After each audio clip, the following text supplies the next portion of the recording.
What is going on, Casually FC? Welcome to another installment of the Casually Chelsea Show, your show where we discuss all types of news that's happened in the last week or so, or a few days since the last Casually Chelsea Show. I'm accompanied by my panel of Oliver, Real Chris, and myself, Marshalldbdx. Before we continue today's show, which we have a lot of news to discuss, be sure to always and please smash the like buttons, as it does help out the channel grow. Be sure to hit the subscribe so you are notified pretty much whenever we do go live and you don't miss a show. Hit the bell notifications so you're notified when those lives do go on air.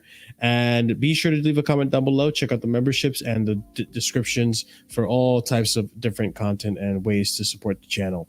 That being said, let's just get right into it. Starting off with the first topic at hand being, I have it right here. Chris, there's another home kit. There's another home kit. The last ones. I think you're going to like the last one more than this one, to be honest. But let's see. We'll see. They're going to go, aren't they? So I don't know if this is like 24-25 home kit design leak. So I get this one's the more accurate one, or are we still predicting? You know, it's all prediction. Let's be real. Like, we don't know. Is it all prediction? Yes.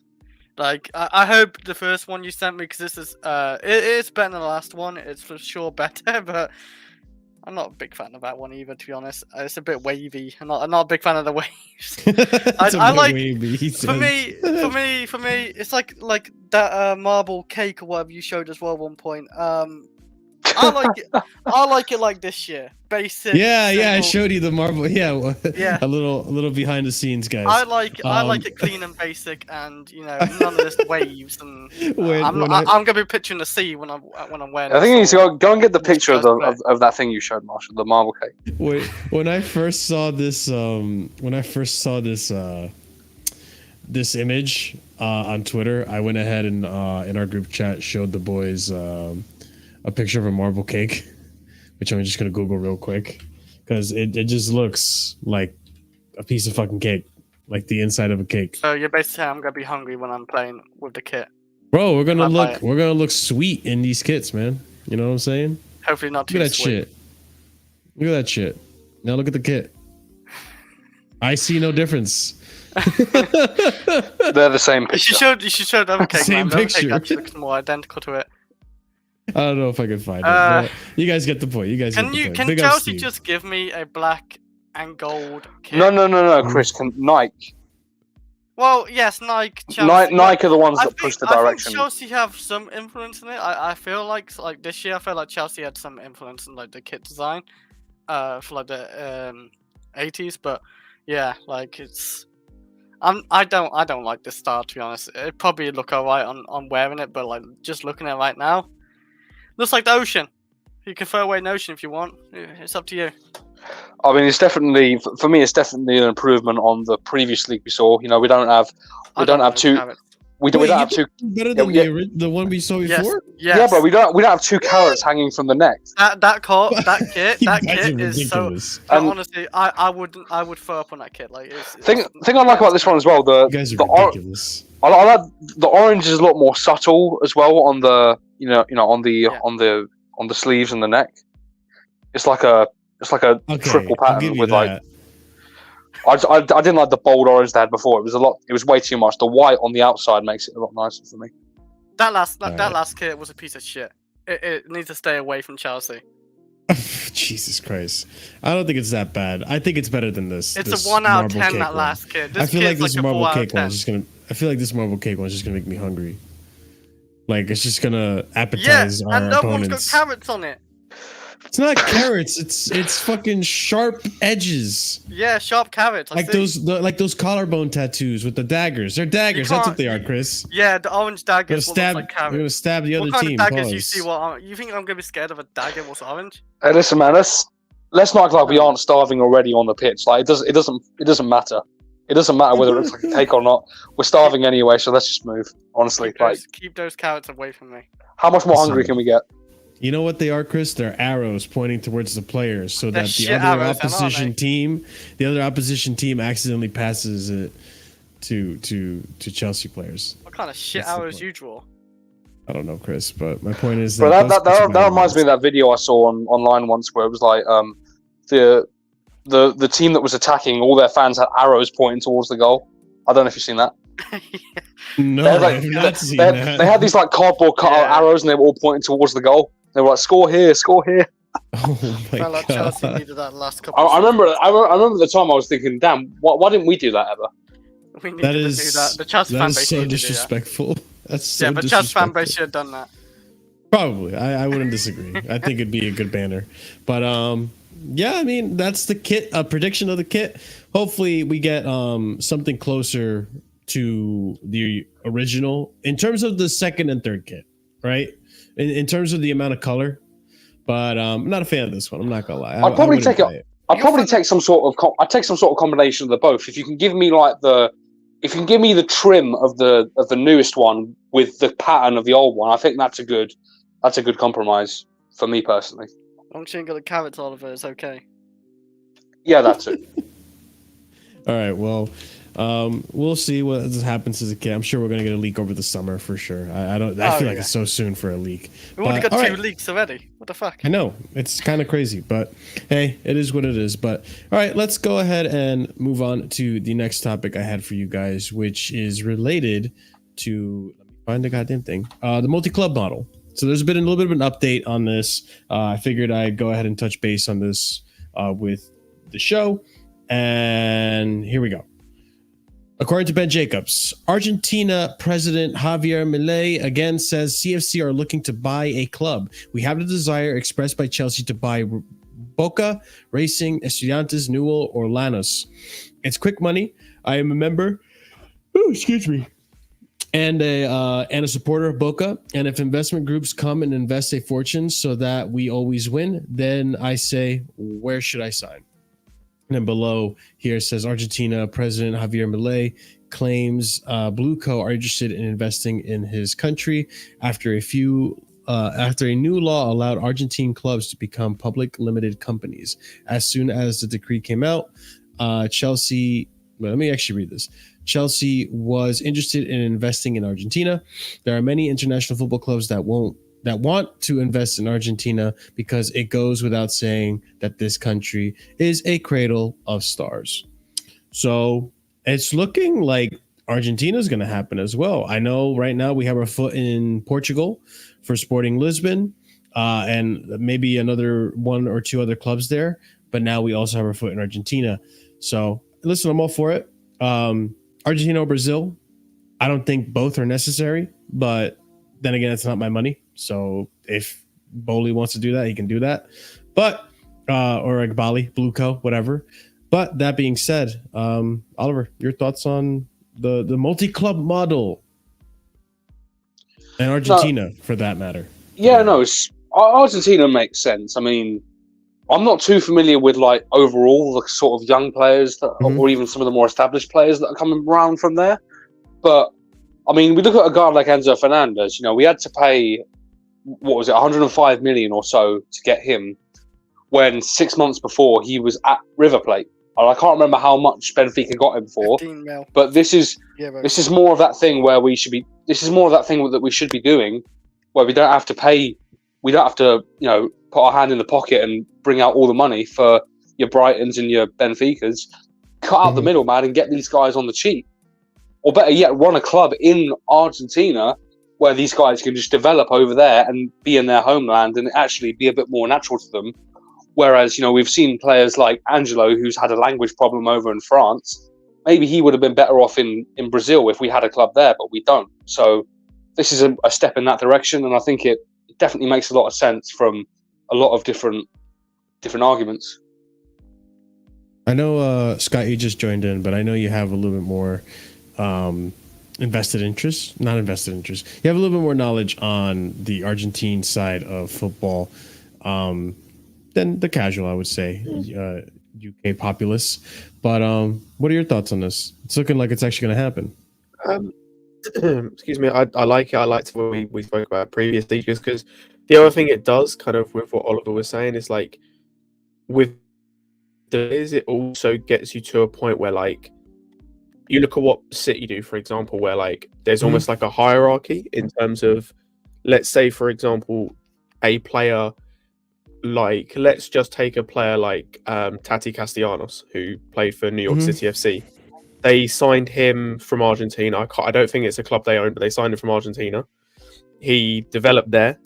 Then from there, he moved on loan to Girona, another club they own, up the hierarchy, to get some game time in Europe, to kind of get to a point where he was worth a fee that was good enough for them, so he could then move to Lazio. Or you look at a guy like Santi Rodriguez, who came from Torquay, a club they own, went to New York City FC. It's kind of like, say we buy a guy from, let's say we buy a Estudiantes, for example. There's a guy there that looks really good. He's not good enough to come to Chelsea yet, but he's good enough to start at Strasbourg and help them out. And so he goes there, is a part of them, and then because he plays well there, he can either come to Chelsea, or he's good enough, or he's at the point where you could sell him for 3 times what you bought him to a mid-table Prem team, a top-level like Spanish team, French team, etc. Like, that's what you should be using the multi-club model for. Yeah, in my opinion. I agree. I think that's the way we should be running business, and it looks like we are starting to trend towards that. I think recently, even there was rumors that Strasbourg, our other club, is interested in purchasing a player, where they were looking in the If you check the Discord, I believe I put it in there. Yeah, I just can't. Until I find it. I just he lost.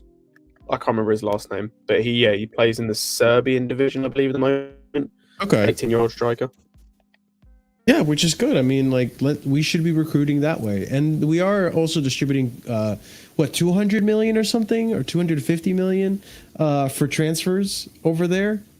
Some decent amount.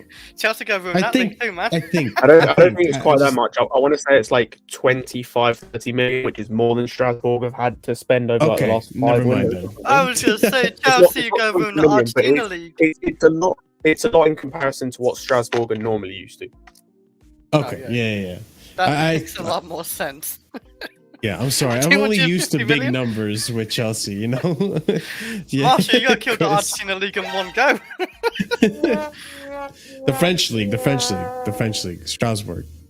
But, I think because we're talking about Argentina league, because you said 200. No. If it was Argentinian league, then yes, I totally get what you're saying. But yeah, it's we'll see what happens in due time.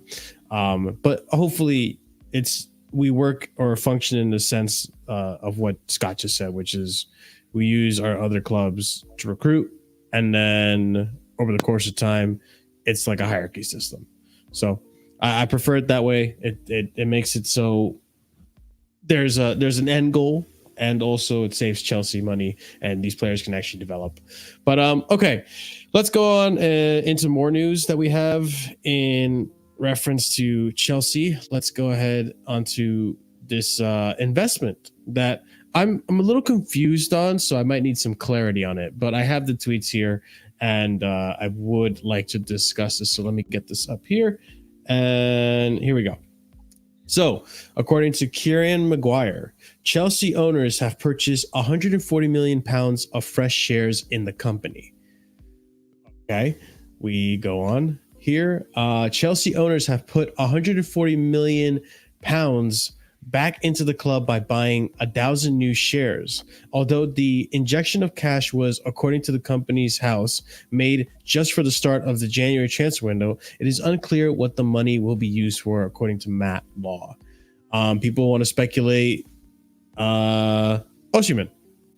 So it could be that. It could just be for FFP reasons. It could be for a multitude of reasons. I mean, by all means, Chris, what do you think that injection of money is for? Sorry, injection to where though? Sorry, I missed that part. This guy, Chelsea bought 1,000 shares. Blue Co bought 1,000 shares, 140 million pounds worth of shares, which goes back to Chelsea. I was asking you what you thought it was for. Oh, we get the 140 million back. I guess sorta, yeah. I mean, yeah. Well, we're back into the club by buying 1,000. The owners gave themselves 140 million in terms of Chelsea. It helps that maybe I don't know. That either goes to the ownership, to the owners, what they've done, and just goes to their back pockets, or just back into Chelsea, and we probably use it to spend more money on our transfers. Apparently, we have to players in January as well. Like, we might be spending big in January. Obviously, you're gonna be talking about because something big is coming up with that one. Yeah, it's okay. Our owners spend a lot anyway, so it doesn't really matter to me. I know what the owners do at this club anyway. They're spending like 600 million per season. So, yeah, it's all good. I mean, it is like they're spending money on the club. So people saying that, look, at the end of the day, we all know that Chelsea needed to start becoming profitable. This idea of spending was not sustainable for any club. It was going to catch up to us eventually. Kids. Maybe. Yeah, we're going to do that. But yeah, like it's yes, it's not sustainable to constantly spend. Kind of like how Roman was doing in his tenure, which, people want to say, oh, the club, they're doing it all to make profit. Right now, they're not making profit.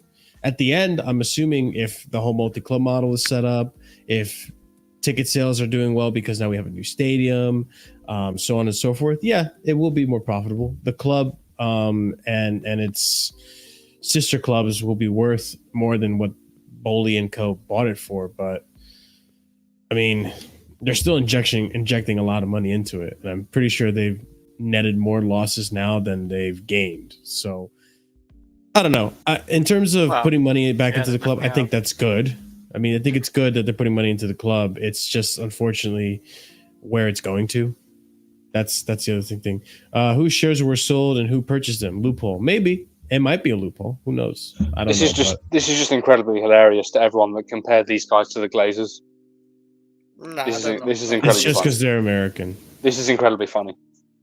It's just because the thing is, there's no hope for Todd Bowley and all that to come into this country, because if you look at all the American-owned clubs, you got obviously Man United, who they do spend a bit, but like they should be spending more probably and in better places. And you got Arsenal, another American owners who do horrible at Arsenal for years. And then you look at Liverpool, who are cheapskates, who don't do much for Liverpool actually, honestly. But yeah, like there's no. But do you really think Liverpool are cheapskates? Oh yeah. Come on. Like, okay, the thing with Liverpool owners and the people they hire behind them, they scout well, but they don't really spend. Let's be real. Like they're actually cheap over the years. No, Marshall, they are incredibly cheap. Like they ran the whole cheap thing for years, and then they came up with 105 million for Moises Caicedo in the summer. Like, and they still didn't spend it, by the way. They just bought. No, but they put the bid in, so they kind of just showed their hand to the whole world. They've had the money. Oh, they just don't want to spend it if they don't have to. I mean, at the same time, like I agree. I agree in a sense. I just wouldn't say cheap. I would say more so they're very selective with how they spend their money. And it seems that way. Because also, like, think about it this way, Chris. I don't think they needed to spend nearly as much as we did in our midfield to merit the results that they need. Because look at their results now. Their midfield's performing better than ours. I don't know if it's performing better. It's just their attack actually gets goals, and they got a good system in place. Like Klopp's been there for like 7 years. McAllister's been good. Curtis Jones has developed really well. Harvey Elliott's been doing decent for them as well. Yeah. Like they have now they have depth. Szoboszlai has been a flop as far as I'm concerned. For his price, like Endo's been good for them too. I'll tell you what, the biggest thing for me against the Liverpool owners is this is at the end of 2020 / the start of 2021. They had the whole injury thing with Van Dijk, and actually they had an injury crisis at centre back. They were somehow still top of the league. They needed a centre back in January though. What did their owners do? They went and loaned Ozan Kabak from what's their face? The German club Schalke.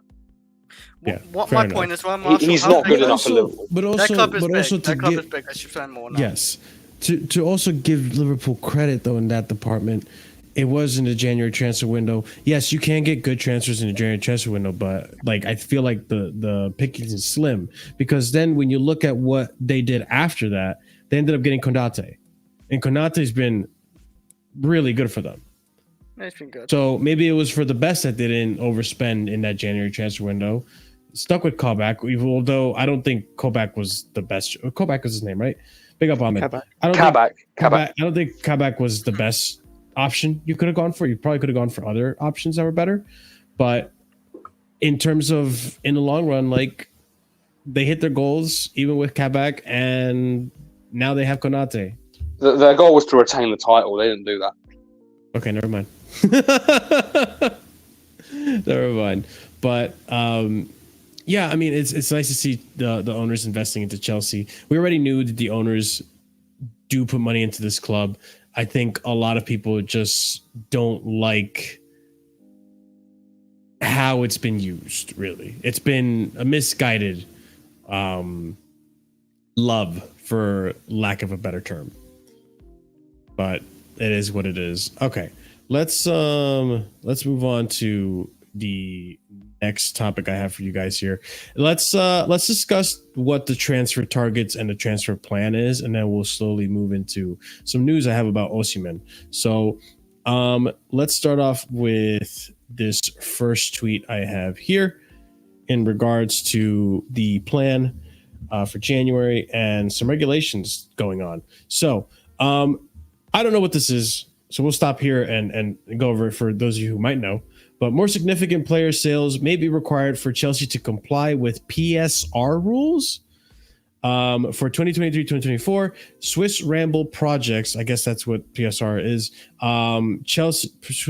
Swiss Ramble projects Chelsea to record a pre-tax loss of 132 million pounds this season and an overall 201 million pounds adjusted loss for the next monitoring period, almost double the 105 million allowable limit. That was a lot. What is a Swiss Ramble? What is that? Mm-hmm. Does anyone in chat know what that is? I have no idea what that is. I was hoping someone would know. Okay, let me do a quick Google search. Swiss Ramble. Swiss Ramble. They might be like some sort of financial experts. Oh, sorry, yeah, it's just FFP rules. Literally. It's just FFP rules. Okay, Swiss Ramble is just like a Substack, so I guess it's just it's a website. It's a guy that's an accountant. That's what who is yeah. But essentially Chelsea to. Mm-hmm. So I thought we were good with FFP though. Like now I'm confused. Is the taxes now? The taxes are hitting. That's because you hear from like the Guardian and that nonsense that we're good. Doesn't mean that we're actually good. You know what I'm saying? So that's what I'm just gonna say. We have still spent a lot. You have to also take into account we spent 1.2 billion, I think, in total. Like we need to. You can't just gotcha. from that. You know what I'm saying to you? Like yes, you sold Havertz for 65, Mount for 55. But like the other guys, we made losses on. You know what I mean? The guys that we sold to Saudi we made losses on. So of course, there's going to be some level of loss that's going to be made. Sure. All right. Well, let's continue on because this is the financial aspect of the transfer window. Let's continue on to the next part of it, which is the actual plan. It's no secret that Chelsea want a striker and left back this month, but are struggling to finance such moves within profit and sustainability rules. Selling homegrown gives them clear, pure profit. Now you guys understand why we need to sell players like Gallagher, Chukwuemeka, I'm sorry, Maatsen, Chalobah, so on and so forth. Pure profit. Then we move here. Chelsea remain in the market for January incomings with a striker, central defender, and left back all being considered. Chelsea won't rush in terms of signing a striker, so it may well be a wait until the summer if they cannot sign their main targets this month. Then we also have here, although Chelsea will have significant money to spend in the summer, their transfer fund will be reduced if they fail to qualify for Europe again. And I think that's any European competition, not just the Champions League. So we continue on here. Chelsea are preparing to put their battered checkbook to use again this month.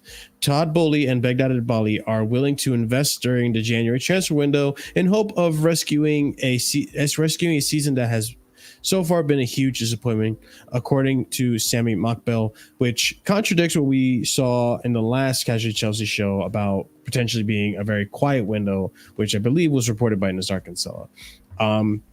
I mean, are we opposed to having a quiet window? Should we go into the market and try to get something in the meanwhile? Because Osimhen's not. I don't know if it's going. I don't know if going it's going to solve our problems this window if we do sign an Osimhen or something. I wouldn't mind signing Osimhen for like. I don't know. I wouldn't even mind it, but like I'm just saying, I don't know if it's going to solve Chelsea's problems because we don't know about Poch still. Like Poch with his crazy starts, where he starts Colwell and Chilwell and whoever else. Like, you know, we lost another left back to Bush Dortmund on loan. I don't know about Poch, what he can do, like an couple extra players. What's that going to make much of a difference? But maybe we need to look at the manager as well. Like, that's another thing as well. It's not a maybe, it's 100%. Yeah. Well, the reason I just say look at some of the maybe- squads. Just look at some of the squads above us and tell me that we're worse than them in terms of the squad like, quality. There are some squads like I personally rate our team over Aston Villa, but look where Villa are. I personally would just say just no to any transfers. I know obviously maybe some people might say let's bring in a left back, but even then I would just be like we should have really kept Maatsen in my ideal situation and actually be playing him left back at the end of the day. So for me, there shouldn't really be any transfers happening at all. Like unless they're doing like the stuff they're doing with like the kids and like Strasbourg and Sporting Lisbon. That's pretty much all I can really say on that matter. But like, you know, obviously January the 1st they were saying it's quiet, but then obviously they're trying to do something for the manager now, right? They're trying to buy something for the manager. That's what it's looking like. But like, we shouldn't really be buying him anything because he doesn't deserve it. He doesn't deserve it. And a lot of the root of our problems come down to him. You know what I'm saying? We shouldn't be gifting him awards for problems that he has created in the squad. The reason I say bring in Osimhen is because then we can actually secure. We don't need Osimhen to get. We do not. No, need Osimhen to before get you say, football. yeah, I know. I'm just saying secure him for next season, right? Like, say we get rid of Pochettino. But then you can do that in March, bro. You don't need to do that in January. I know, but like, February, March, we do for other clubs, though. We're beating. No. But again, Chris, you don't need to do that in January, though, bro. You can do that. I'm looking at January. Caicedo. Remember, we kept waiting for Caicedo, and we but that's in the summer, bro. I know. We could do it straight away in summer. I agree. Chris, you can agree contracts in February. You can agree deals can, in yes. March. Yeah, and no one's really competing with you in March and February or April, are they? Unless they're trying to do a pre-contract agreement. Yeah, unless they're doing that as well. Exactly. So that's what I'm saying to you. So you don't need to do it in January. You can do that in February. You can have the agreement done such that in the 1st of July that it just goes through automatically. Yeah, and in all fairness, like you said, if we did bring in Osimhen or something, and Pochettino's obviously probably still going to be here, I don't think that's going to really solve much of a problem. Yeah. I don't think Osimhen's going to be scoring loads and loads of goals like that anyway. Like sometimes we don't even create any chances in a game. We struggle to create a lot of chances against Middlesbrough. Like some of those games could be like that. I just want to say quickly, Lucky Singh tickets are not is free. It's not 300 million, big man. What? Tickets are, unless you're going to like the upper echelons where you get the premium. Unless you're talking about season tickets, which they're still not. They're more expensive than that. No, these things are like a 1K these days. No, that's what usually you're on about. They vary. Like they start from like 750. It depends on where you sit. Actually, it depends on where you sit in the stadium. Yeah, I think they start like 750. 750 stuff like that. But like I think on average, like a ticket, I can get like a really good ticket in the West Stand, like roughly 40 quid in the EPL usually. That's not bad. I got that for the group stages for the Champions League when I watched AC Milan versus Chelsea last season. So yeah, man, and that was in like the touristy sort of stand because I had to get from someone that was a tourist to watch that game. Yeah. And that was at a perfect place. So I don't know, man. So, but it is what it is. But like again, I think for me, whether we like to admit it or not, right? We don't need anyone really. Realistically speaking, we don't need anyone. We should have kept Maatsen for the left back, as I said previously. But you know, now you're hearing stuff about they're trying to get. There's now like some news came out apparently that we managed to bring the striker because the Nkunku injury might be worse than expected now. So he may even be out until February. It's looking like now. So it's not even. We'll discuss it. I did just have it here. We'll discuss it. Which is even more. By the way, like it just goes to show the other stuff that he's causing right now at the club, and then you also have like the other news in regards to I'm literally losing the other. So you have other news in regards to now we need to get a left back now. Apparently, we need to get a left back now. When we sold the actual left back, we had a left back. It the didn't left back was on loan. Stupid. And so like Poch had it's- him, man. He could have used him. And then you're hearing about centre backs now again trying to get in, which again I've said before, not necessarily now, but you could do that in the future again. And then you hear, and then if you actually believe the striker stuff, which I've stated previously, and they need money now, it's now making sense why Bro is not playing. Maybe they're prepping him to leave the club now. Bro's just not playing. Bro is not starting, essentially. But they're doing the same in January, essentially. I think it's starting to make sense if this financial stuff is actually. He's been starting a lot though. That's the thing. The last game was the only game he hasn't started in the last 5. I'm pretty sure. He hasn't started a lot, bro. Jackson only left, I think, 2 weeks ago, and he's only started once since then.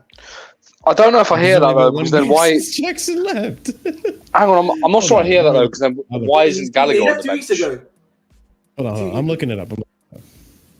Jackson's last game was the 29th, yeah, which was a Saturday, no? Hold on. Yeah, it was Luton. Jackson's last performance was Luton, and then since then you've played Preston, if I'm not mistaken. Bro just started that. Bro started that one. After that, Middlesbrough, he has not started that game. Yeah, it's only been 1 game.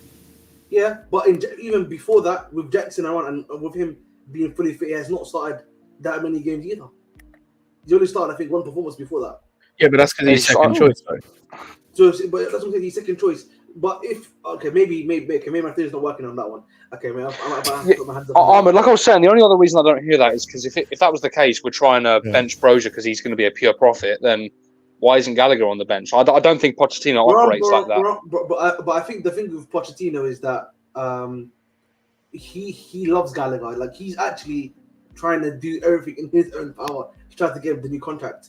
If you be honest, he's literally said to you that he's the heart and soul of your team.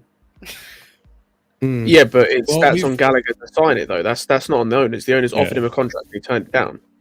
Yeah, of course. Yeah. But I hear you. You know what? Fair enough. But we'll get to that when we get to that. We are going to be discussing Gallagher more in depth as well. But before I actually move on to the next topic, I forgot I did find some tweets here while I was organizing the show in relation to Stroud, the multi-club model, our transfer plan, and all that as well. So in relation to the topic, Chelsea is embarking on a multi-club strategy built around young players, with Bluecoat partner club Strasbourg having £22 million. So I was totally wrong. Thank you, Scott. £22 million to spend on the under-23 players in January. Strasbourg are in advanced talks to sign striker Milos Lukovic, which we will bring that up very shortly. News in regards to that. It's pretty much a here we go, which I'll bring it up. Oh, shit. Wrong window. Boom. And then the other thing to mention here is this. So Chelsea are taking the African market increasingly seriously under new owners Todd Bowley and Clear Lake Capital, which I think is smart. I think it's smart to. Yeah, it must be good. I mean, there's good talents everywhere, and I would notice that a lot of it is primarily Europe, obviously, South America, and Africa. Mm-hmm. I'd say after one of them, yeah. I'd say outside of South America, Africa's the next best place. I like obviously Europe's good, but I'm talking outside of like Europe and what's it called, outside of Europe and South America. I'd say Africa's the next best place in terms of like talent and whatnot. Like the academies they've got there, like the Right to Dream Academy and whatnot. Obviously we've done good business there before with the likes of Kalou, Drogba, SCN as well came from like one of the academies in what's it called in Africa. Kudus as well was another one that came through. So it's a good market. Yeah. We signed that De Jong guy as well, the Senegalese midfielder. Oh, do you remember the 17-year-old Dieng? Yeah. Whatever, however you say it. Dieng, whatever it is. Yeah, Daouda. Yeah, that's just yeah. Yeah, so and listen, since we're going on continuing this topic of African talents, might as well move on to the next topic here that we have. And also, before I move on, big up to Hassan. He has now become a member of Casually FC. So big up to you, my friend. Thank you for joining. You are welcome. Welcome to the good side, or the dark side, depending on how you see it. Depending on what side of the ocean you're in. But let's go ahead and discuss Osimhen. So there's been a few little updates on Osimhen. And it's mostly stuff we already know, but it's interesting stuff nonetheless. So let's go ahead and talk about right here. Chelsea will be looking to bring in a forward in the next 2 transfer windows, but it is unlikely they will be spending the huge money needed to land Ivan Toney or Victor Osimhen, according to BBC Sport and Alex Howell. Then going on, we have Fabrizio Romano here reporting nothing will change in January for Victor Osimhen. It's a deal for the summer. We move on. Victor Osimhen's release clause, I thought this was really interesting, if true, is 103 million pounds. Which, okay. I think it's definitely better than 130, Chris. Sources close to Victor Osimhen have indicated that the Nigerian striker is open to joining Chelsea, according to Sammy Makbel. Hey, Sammy Makbel, you've been on a rampage, bro. You've been reporting a lot of news, man. But 103 million pound release clause for Victor Osimhen. Potentially, we can do a pre-agreement in January. Who knows? But I mean, Peter, you just joined us. Welcome, man. Long time no see. Hopefully, you've been well, my friend. Yeah, I'm all right, man. Yeah, I mean, I kind of know what you're gonna say, but I'm gonna ask you anyways. Victor Osimhen to Chelsea, 103 million pounds. That worth it, man? Hey, man, retail therapy. That's what we do best, right? He's yeah, pretty wrong. much. He's Transfer dopamine, isn't it? Right. Yeah, is it bad? Wrong. I said this the other day on Lewis's stream. Is it bad we're at the point with transfer dopamine where it's not dopamine anymore? Like, Yeah, we could I sign feel Osimhen that, tomorrow. Bro, I just look off. I wouldn't get nonsense, bro. Yeah, man, nothing like a team that's got like 7 clean sheets and all comp signing a 100 million pound striker. Yeah, fuck it, let's do it. Yeah, man. It's crazy that we're in 10th and somehow we're going after the top striker. You know what's crazy? Issues out, you know. I didn't actually expect Pete to say that. I thought he was gonna just say like it's not worth it because we have Poch. No, it doesn't matter. It doesn't matter who we buy. We're going to end up buying 2 or 3 times in the same position, and end up with deadwood similar to how we had it 4 years ago because you can't overstock on talent without trying to build a team. It's like not how football works. We're going to end up under stricter loan rules than we had 6-7 years ago, but we're going to have players in similar age brackets and not enough minutes for all of them. It's going to be a problem. So it's not anything that anybody remotely pretends to care about, because I get it, being linked to players is cool and it gives people content to discuss. But it also like doesn't solve our lack of clean sheets either, which I think defensively is problem number 1. All the other stuff is cool to talk about, but I don't know, man. There's other ways I would begin to fix the team than this, but we appointed allegedly very smart footballing people, so they're going to do what they want. That's what it is. Allegedly is a nice way of putting it. But, I mean, listen, I do want Victor Osimhen. I do think we do need a striker. I just don't want to get him while we still have Poch in charge. I just don't. I think this guy's just going to run him to the ground. He's not going to perform up to, like, he can't get a tune out of Enzo. He can't get a tune out of Caicedo. Like, it's just, I understand now. Like, it took Poch for me to understand why people want De Zerbi to come to Chelsea. It's like, okay, De Zerbi made Caicedo work at Brighton. Maybe he definitely makes him work at Chelsea. Wow, did Poch make Cucurella play better? Even though he's a player of the season at Brighton. I don't think so. So I don't want De Zerbi. We should stay away from Brighton now. After Caicedo, we should just. No, I'm not saying I want De Zerbi. No, that's why I was so confused with what you said. Yeah. I just saying I want De Zerbi. I'm just saying. Caicedo played well under De Zerbi. Yeah, that's the logic. I understand why Chelsea fans are saying, "Oh, bring me De Zerbi," even though listen, I don't know where anyone stands with De Zerbi. I personally don't want him. I think he had a purple patch. I know you would, Scott. You don't think it's too risky? I feel like he had a purple patch, and now his true colors are showing. He lost 8 games in a row previously in the season. I don't remember, but it wasn't good. Brighton was not in good form, and they weren't even in Europe anymore. But he dealt with a lot of injuries, but so did most other clubs. So I don't know. Those are my 2 cents on De Zerbi. What are you talking about? De Zerbi? Our club's not going to go shopping at Brighton again like this. Yeah. Also, I don't want to go. We're not going to do it. I get that if you don't want to pay the release clause and stuff, which I would agree with you. I don't want to be paying another release clause for him, but De Zerbi?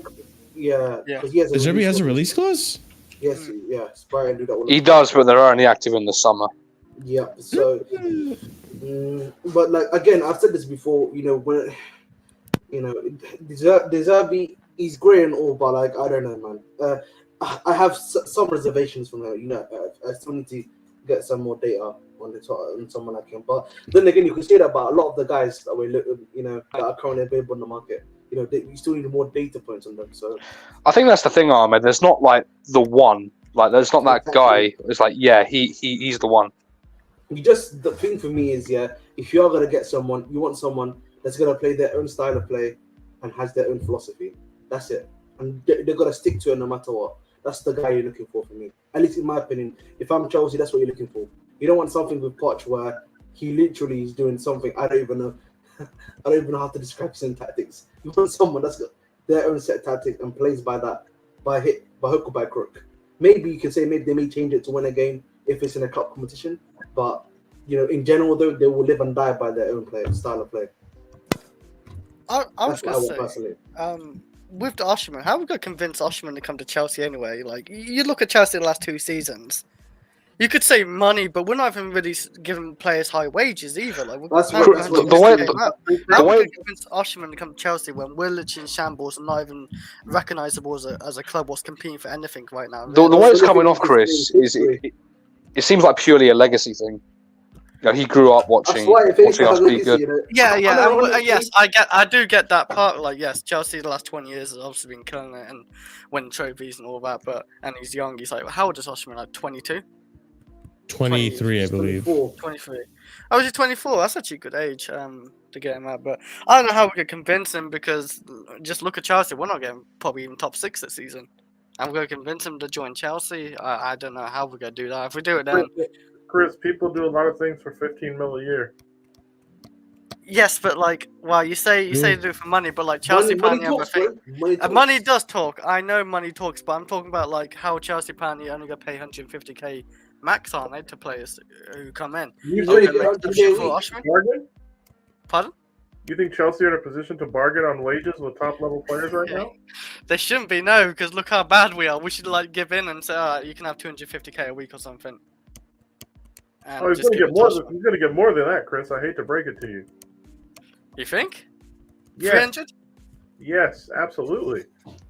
How much is Lukaku again? 325? If we get rid of Sterling and Lukaku, like they're both on 300k a week, so that obviously frees up wages. So yeah, you could pay him 300k a week realistically, and he is like obviously a proven striker over the last last season and this season he's doing pretty well still. Yeah, money talks. I know. Yeah. God damn it, Ahmed. Ahmed's got me doing research on Brighton. This season has the same number of goals as Nico Jackson. Sorry, Pete? I believe Osimhen this season is the same number of league goals as Nico Jackson. Yeah. I think he's around 8, isn't it? No, he's got 6. I would say Lautaro Martinez is probably like one of the top scorers. Martinez is top goal scorer in Serie A. Yeah, currently. Yeah, he's been killing this season. I wouldn't mind him because I've been saying. And Pete, you were correct. He does indeed have the same amount of league goals this season as Nico Jackson. Yeah. Yeah. So just be very wary. Be very wary of the savior syndrome that our fan base had with Enzo, fan base had with Caicedo, fan base had for whatever reason to a different extent with like Mudryk. It's like, I don't know, guys. If we get this and it doesn't work or whatever happens, don't be surprised. Maybe temper your expectations a little bit. It's Sounds crazy to have to say that about a team with potentially 3 100 million pound signings in it. Yeah. Sounds a bit unreasonable. But as for why we would need to use that sentence, I don't know. I guess you'd have to ask the footballing people and the wonderful structure that's overseeing our great club, allegedly. So, on the topic of the savior stuff, right? Let's actually go on to discuss Poch. And Poch is apparently being backed, right? So we'll get into the tweets to confirm this and what the owners have been saying and all this and that. But now that you brought up Enzo and Caicedo, we do have here some stats to pull up in comparison. So here we have, I guess, the last 2 seasons with Enzo. So the top one is under Potter and Lampard. We see Enzo is much more effective and is making much more of an impact versus this season under Poch. The only thing that he's doing better this season under Poch versus last season is, I guess, ball carrying? Is that what I'm looking at right now? Carrying the ball forward, which makes sense considering last season he was literally playing at the base of the midfield. Yeah. But other than that, he's been absolutely poor. Well, not okay. Very, very, very underwhelming in every single other stat. There's also another one for Caicedo, which is right here. This one's terrible. This one is pretty bad. Just barely improving in progressive passes versus where he was at Brighton last season. Oh, just compared to last season. Okay.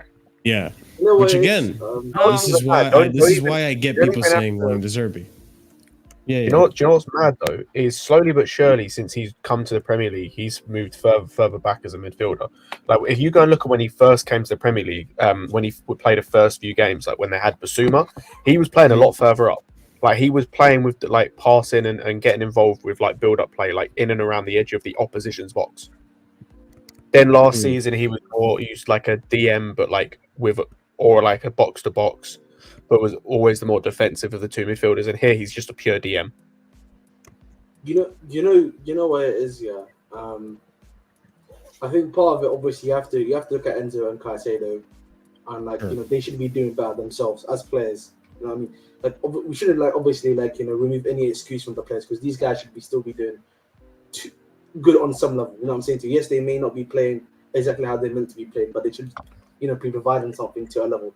But at the same time, bro, the manager, bro, he's killing them, bro. He's actually killing them, bro. Like that gap here, you can see part of it obviously is on the players, of course, which I've said previously. But like that's just the other bit is just like maybe the way they're being played tactically too. Mm-hmm. I mean, that is disgusting, bro. That is disgusting, bro. Like the dual percentage, from Caicedo, the drop in that, that's insane, yeah. That is bro, nasty, forget that. The dropping key passes. Like this is a guy who was like literally no key passes, pretty much. De Zerbi's system was all about, especially the midfield, getting involved in the play. Like I was overinflating my words, but literally no key passes. I was not joking. There's 0 key passes this season. And the thing is like half of them have come in the last 2 games. Like he had a couple against Middlesbrough, and he had a couple against Preston. Outside of those, I don't remember any key passes that he's been having in games. It's mad. Embarrassing for a player, for a manager to cause a player to drop so much in his game. Listen, I understand what Ahmed's saying, but I feel like a lot of this has to do with tactical know-how. I'm saying those 2 things are together. Because I also at the same time, I know obviously Poch is fucking up like really badly, right? One of Poch's abilities, but at the same time, you also you love to glaze Poch, I know. We can't also, in my opinion, disregard the players themselves too, because then it would be wrong of me, right? We can't just say everything manager, because also the players are actually also the ones that are playing the pitch too, whether we like to admit it or not. It's the same thing I always say about Levi Cole. Levi Cole maybe play our position and looking bad, but at the same time, he shouldn't be getting cooked the way he's getting cooked either. Hell no. You get what I'm saying to you? That's why I'm trying to add some level of nuance to the actual conversation. You know what I'm saying to you? So I mean, let's continue on with the topic on Poch, right? So first one here, we have Alex Howell. The Chelsea hierarchy have planned for European football next season, and while it looks unlikely, there is an understanding within the club that Pochettino has not been able to use the full squad during his tenure. A failure to secure European football would not spell the end of Pochettino. Shocking, considering what we heard earlier in the season, but let's continue. Chelsea are continuing to back Mauricio Pochettino. There does not seem to be any immediate pressure, according to Bobby Vincent. We go on, more Bobby Vincent here. There remains a genuine belief that Mauricio Pochettino is the right man to lead Chelsea forward on the pitch. As always with any club, the situation will be assessed at the end of the season, and that is certainly the case at Chelsea. Then, Chelsea sacked Thomas Tuchel and Graham Potter last season as the club desperately chased unattainable targets, and there is an acceptance that mistakes were made. There is always a sense of realism within the club over expectations for this term. That's coming from Matt Law. We'll come back to this. For now, Sammy Mockbell here. For now, though, Chelsea are behind Mauricio Pochettino and will spend more money in the transfer market in hope of revitalizing a team that has looked devoid of fight and spirit far too often. Then I'll stop here for now. Despite Chelsea backing Pochettino, things like Colwell at left back and Broja not starting last night, meaning Middlesbrough, are being discussed internally by the football department and even senior leadership, according to Ben Jacobs. Going back to what you were saying about Levi Colwell, by the way, Ahmed, I agree with you. There, even though I know he's not a left back, and I don't blame him too much, but you need to be, if you're a defensive player, I'm sure there's some fundamentals, I should say that properly, when it comes to defending that you can attribute to the left back position and at least play it to a competent level, not to the shambolic level that he played it against Middlesbrough. So I'm not expecting, again, I'm pretty sure all of us here are not expecting this guy to provide anything going forward, right? Or I'm just expecting, sure. I'm just, for me, it's just probably a defensive sort of thing that I'm just expecting from him. But like the way he's getting cooked, whether it be Middlesbrough, where they're just beating him for headers, for fun, getting past him, then obviously you saw Ulisse had this guy like an actual split, bro. Oh my god! Watching that game here with him against Ulisse was actually disgusting, bro. It was actually that was kind of, it was bad. Yeah, yo, that was mad. But like again, like we can criticize all of that, but at the same time, this is probably how he would have kind of had to play if he was playing next to Maatsen, because we know Maatsen, even when Chilwell comes, he's probably going to have to play something similar like this, because we know Chilwell loves to go forward a lot of the time. So and like so if you can't handle it now, then you have to be worried if you do bring him back at left side of centre back, is he going to be able to handle it then? Because then if you have attacking fullbacks going, then he's just there. Can he handle like going into that space and intercepting? Okay, I kind of see what you're saying now. I mean, again though, it's still you would think a large issue. You know what is? Before I want to add something quickly before we finish. Before you go ahead, bro. There is also a large issue. Maybe this guy's just becoming demoralized at the same time. That's what I was going to mention, actually. Yeah. Yeah, he may just be becoming demoralized, and something I have said previously is that obviously this is. I think the Fulham game will be interesting to see how things go, but like I do think there is starting to be like a loss of faith in Poch. I've said this previously, right? But in the last two games in particular, I've started to see some things like that in the sense of like what happened in the first half against Preston, then the Middlesbrough game. It's going to be interesting to see against Fulham if that's the case too. Because you know what? They will put Willian, by the way, on that side for fun. There was a switch they could read to Bisasi is going to be, and they'll bring on Willian there, and it'll be Willian against Cole. I love and trust it. I used to cuss up William for fun. That guy will become a 1v1 demon against Levi Cole. He will do that, bro. It's not just what we're seeing on the pitch, though. We're even starting to hear some stuff as well. Like, yeah. I can't. The comments today, fuck me, man. Fucking hell. I was going to say that. I don't listen to his interviews anymore, boys. I don't know about you. Bro, he flat out lied today. He flat out lied today in a press conference on his own player's name. And this is what Lewis mentioned it or tweeted about this earlier, and this has pissed me off. This guy, the thing I'll say about Potter, right? Potter had many faults. Which tweet was it, Scott, by the way? It's where he said Brighton lost to Middlesbrough. He said he spoke to Caicedo. Oh, that one. Brighton when they played Middlesbrough last season, and Caicedo told him that Brighton lost. No, they didn't. They played twice, and actually, and Brighton won 5-1 or 5-0. Can't remember which one. 5-1 and 2-1-1. In fact, I think someone said, or someone did some research, Middlesbrough haven't beaten a Premier League team since 2022. I think, or 2021. No, they beat United, the FA Cup, and Tottenham as well, I think. Oh, yeah. Tottenham was the last team they beat, last Premier League team they beat. Oh, yeah. Yeah, there we go. That you just found the... Pochettino tells reporters that Caicedo told him that he lost against Middlesbrough last season. Brighton won 5-1, and Caicedo wasn't a professional footballer the last time Brighton lost to Middlesbrough. Oh, I understand now what this tweet was saying. Okay, I misunderstood it before. Yeah. That's... so the thing I'll say about Potter, right? Potter had many faults as a manager, right? Many faults. The thing that I respected about him that he did do is he never threw his players under the bus, ever. When things got bad, he never threw the players under the bus. It's taken Pochettino half a season, and he's throwing players under the bus, blaming the reason why we're losing games on missed chances, blaming, or talking about, lying on players' names. Also, forget like the fact this is a lie. Using this as an excuse anyway, even if it wasn't a lie, is pathetic. The fuck do we look like a Brighton? I know we've got this stuff. Do we look like a Brighton? Do we look like a Luton? Do we look like a Bournemouth? Fuck no. But this is like a part of the. I don't know if he forgot what he said. I was gonna say. I don't know if he forgot what he said, but like Scott said, why are you using that as an excuse? Like we lost to Middlesbrough. We lost 1-0 and we couldn't even score against that team.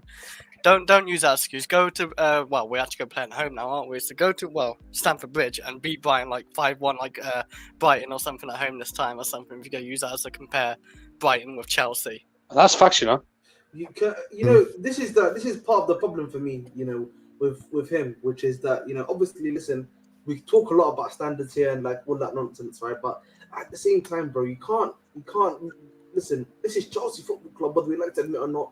The squad we have here, removing even just the moniker of Chelsea, the squad that we have should be beating Middlesbrough casually. You know what I mean? It should be a casual win. You could do that against them, but like the way we are acting, the way we are moving, it's not great, bro. The way he makes it out, batting against some of the teams that we're facing at the bottom to lower league, in lower table or in the Premier League, right? He's making them out like they're like world wars, bro. We're going into like major battles, bro. Honestly, and this is something that we knew about Marshall. And I said to you, bro, they're not wars. You should be beating these guys with ease. You really should. One game a week. You already know what their tactics are. You should just be setting these guys up just to be playing. But then again, guys, are we really surprised? Like, of course he's going to blame individual brilliance because the only reason people know him is because of Lucas Moura and Kylian Mbappe. Let's be honest. He got that Champions League final with Spurs on individual brilliance. So of course, that's the only way he knows. And I'll be honest, man. The way we've been playing is individual brilliance. As I said to you guys before. We rely on individual brilliance, and then when the individual brilliance runs out, when the Sterling juice runs out, when the Madueke juice runs out, when the Palmer juice runs out, when you don't have any luck, we don't have anything to fall back on. Huh? You know what I mean by that? Come on, bro. I know what you mean. You some people call them minerals, you call them juices, but I get you. Let me finish up these tweets and we can discuss this more. Chelsea feel a fit Nkunku and a striker in January or the summer will make all the difference. There's a feeling Chelsea are creating big chances and there is an improvement from a purely data perspective in terms of dominance in games compared to Graham Potter, according to Ben Jacobs. Going on, Chelsea are still backing Pochettino and the owners would like to make it to the summer before judging. That said, not making it to Wembley and a further implosion in the league could see the owners reevaluate their plan. So too could the reaction of supporters if the results and performances don't improve. And then lastly, the Ornstein dagger. The situation will be reviewed at the end of the season. At that point, he will be halfway through a 2-year contract. Other than that, we all know that this is a results industry, and we all know expectations are high at Chelsea. Their aim at the start of the season was to get Champions League qualifications, so let's see how they do on that in the second half of the campaign. David Ornstein, you know we're not going to get Champions League. But regardless, he's a journo. We're not. We could get it. No. Sack Pochettino now and bringing Jose. We'll get top 4. Oh, yeah, because Jose is doing so well managing in a similar situation. Thank you, people. Listen, these guys. He's lost to Lazio, didn't he? He lost to my brother. Jose Mourinho will overhaul a 15-point gap to 4th place in less than half a season. Listen, he lost to my bring me Simeone. Oh my. I want that type of style. Listen, everyone just wants to go for aura, man. You know what I mean? It's not about aura. No, I want that type of style of play. I hear the Simeone shout, and I agree. If he wasn't going to cost you 50 million a year, fuck it. If he gets us top 4, it's worth it. Do you know, Scott? Do you know why I say aura? Do you know how far behind we are? We're pretty far behind, yeah, but we're no, Chris, top 7. Chris, let's walk through this. Do you know how many points that is? Well, from top 4? Yes. If I'm going to give a guess right now, because I haven't looked at the table, I think about 11. If I'm right. 11 or 10? 12. That's close, one off. 12 points. Do you actually think if Jose Mourinho gets to Chelsea tomorrow, we'd overhaul? I think Simeone could maybe have a chance in it. I don't know. I do like his style of football, and it's hard to break. Chris, for example, right? We were 5 points off 4 when Chukwuemeka came in with half the season to go. Yeah. And we got it by 1 point on the last day. 12 points with 18 games to go is insane. I know it's insane. I'm just saying. And you've got 8 teams ahead of you as well. Get rid of Pochettino for Simeone. I'm happy. The problem is. Can I give you guys my short list, by the way? You know what's crazy, guys? The thing that's saving short list for coach. The thing that's saving the coach right now, yeah. Sure. I don't think it matters, but sure. You know, if go ahead, Ahmed. Land your minerals, bro. Speaking, this is crazy for me to say, and you guys know I'm not for this, yeah. But if you win against Fulham, hypothetically speaking, currently, this is hypothetical right now. We are in the 7th place right now, somehow. And that, I think, is Conference League football, if I'm not mistaken. Or something like that. It's going to be something. It's European football, I think. We would not win the Yes. No. I'm not I almost don't want to go into Europe just because we'd be humiliated. Currently, though, if we the problem is though on current statistics. Yeah, Ahmed. Yeah, I was going to mention that last game about right. That's the problem, though. If United lose and we win, we swap places essentially. This is the problem, though. Depending on results, Ahmed's right. We could go 7th, depending on certain results. If we tomorrow, guaranteed right now, yeah. Before the other guys play, if you win, we are 7th somehow. Yeah, and we're 2 wins in the trot in the Prem. Take that as you will. And then the issue is, and I've said this to you guys before. The issue is, we are shit, but the league is not helping us in showing that we are shit. Basically, you get what I'm saying to you. That's the problem. I get it, and it's almost. Just to show you how bad the league is this season, right? That's what I'm saying. If we had held out against, hang on. If we'd have held out against City and Arsenal, if beaten Bournemouth in the middle of their 9-match winless run, if we beaten Forest and if we beaten Brentford, all of those games are winnable. So we can still lose to Villa, we can still lose to United. Even with all that, we'd be level on points with City right now. City and Arsenal would be level on points. This is why when I say the league is really trashy, the league is trashy, and that's what's saving Pochettino right now. It's the same thing that's saving technically Ten Hag right now in his own job. The league is saving him because of how bad the other top 6 teams have been. The mid-table clubs have also had their mixture of results too. So honestly, man, it's kind of crazy, bro. Honestly, I just want to make 1 point. I'll repeat. You saw how we lost on Tuesday, right? Mm-hmm. And you saw these words coming out about how Pochettino was not under pressure, blah blah blah. And I saw a disappointing amount of people take the words at face value. When about 6 weeks ago, we were hearing that Champions League football is still the aim for the club for the season. Yeah. That's still the expectation. So they've moved the goalposts from Champions League football to European football. And they went from saying they believe in Poch, they believe he's the right man for the job, to just his job is not under any pressure. Who's to say the goalposts are not going to move between now and May? In my opinion, this is a matter of when and not if. They're not exactly going to say, yeah, Chelsea are looking for the next manager halfway through a season. It's not going to happen. It'd be hilarious if it did, but no club is going to move like that. We're not even dumb enough to do that, right? These guys, they're on borrowed time. They're on borrowed time with the coach, and they know it. Everybody knows it. The coach knows it. That's why he's saying all these things about, oh, I'm not involved in recruitment, blah, blah, blah. Oh, players miss chances. We played well. He's trying to coach for his job every week, and he knows it. Everybody knows it, regardless of the words that are being put forth. Because after every defeat, or at least after our latest defeat, there was way too many noises about the direction of the club in such a short time. These guys are being briefed to say, oh, his job's not under any pressure. But they know that he's not going to be here. He's not long for this job, man. Also, I could be wrong, but I swear I saw a few people. I think I saw a few people on Twitter, or I think it was on Twitter, mention that I think he still believes what he said at the other day, where he believes the fans were chanting at the Middlesbrough fans, not at the team. I think he's deluded. I really think he's deluded. I think he's went in over his head with this job.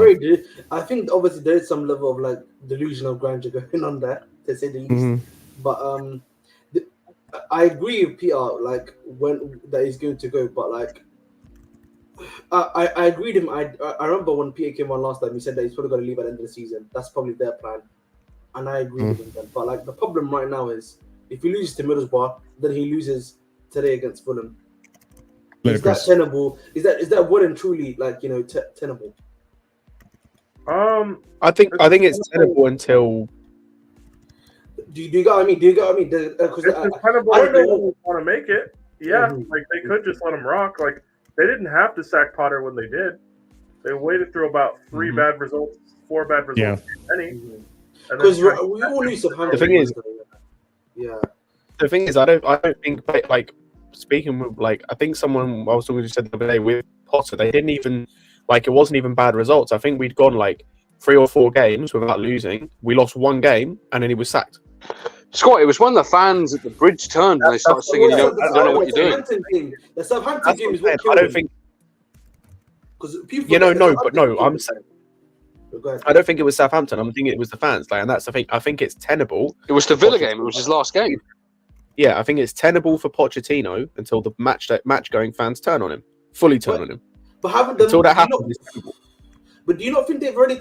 You would think by now they. Not to the extent, bro. There were chances of you don't know what you're doing. This is going on at Graham Potter. They blame the players more and the recruitment. Based on what I'm hearing, based on what people that we know that go to games are saying, there's no chance. There's nothing going on in terms of. So they're just really the same. It's all the players' fault, basically. Ahmed, they're literally about to make a banner that says "pure talent over pure profit." They're blaming the owners.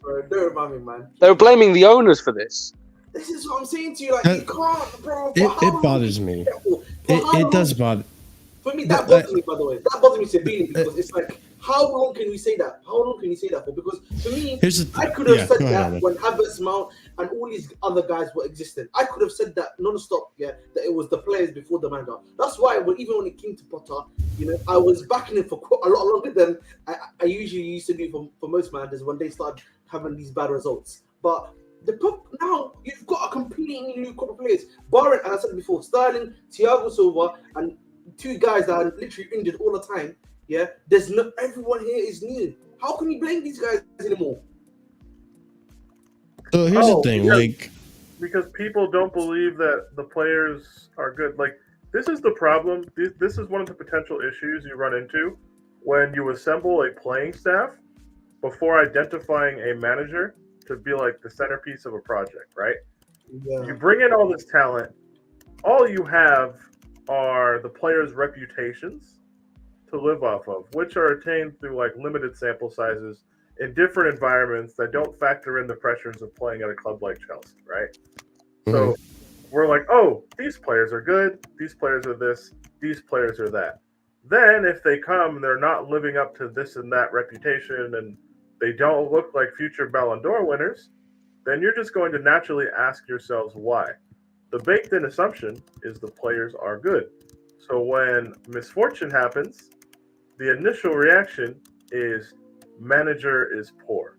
Do I think this manager is poor? Yes.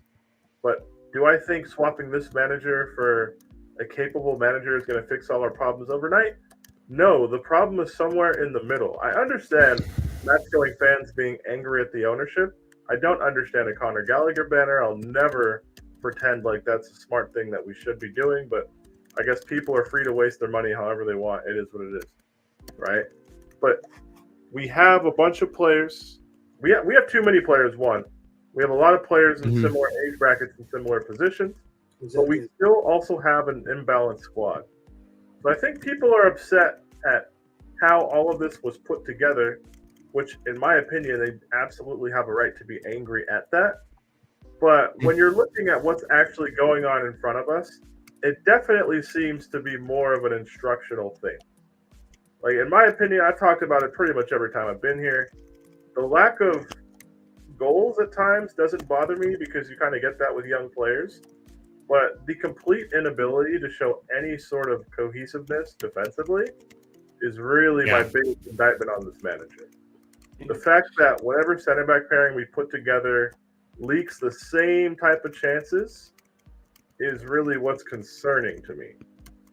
And that's why I don't think players are being maximized in terms of I don't think the coaching is the best because I don't know. We look like a bunch of different players that just met each other and just started playing. You know what it is, Peter, bro? Like I don't know if I've said this to you before, but I said that the squad is clearly lacking some level of synergy in general between the players and between everything. And obviously part of that may be because of injuries that we've had. But if we had some level of style of play and where every player knew what they had to do, that synergy issue would actually be, in my opinion, at least reduced to a good amount, because at least the players know where they have to be and what they have to do. And that's why I don't think Pochettino has been helping himself, in my opinion. But I think, when it comes to the match going fast, I understand that it feels like everything's going too fast right now. Whether it be the multi-club medal, whether it be buying all these young kids, right?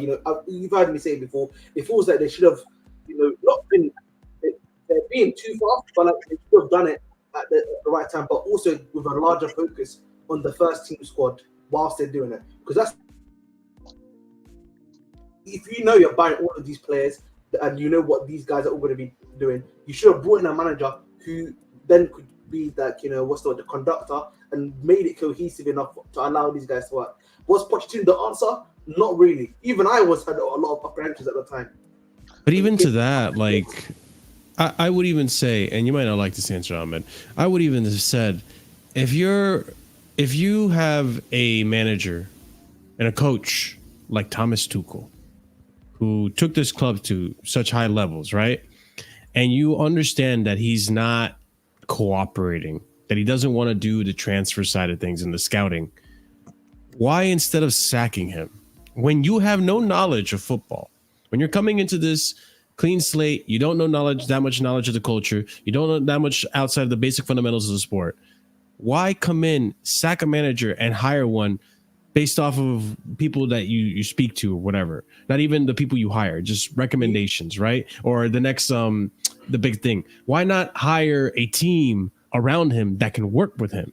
Why not hire the Win Stanleys back then and the Paul Lawrence Stewarts back then? Marshall? The problem was, when they bought the club, and this is the one thing I'll kind of maybe grant them some liberty on, they literally lost Marina almost straight away. And then they lost Czech straight away. Marina walked away, which we see now it could have been because of those Russian ties. I'm not going to criticize them. I feel like they should have had their directors in a lot earlier. And they should have really spoke to Marina before the deal went through, such that they would have known, okay, we need to have a sporting director in already by that time started. Mm-hmm. So that's something they should have really done beforehand, before they bought the club, in my personal opinion. And that's what, and I think that's where the first problem is.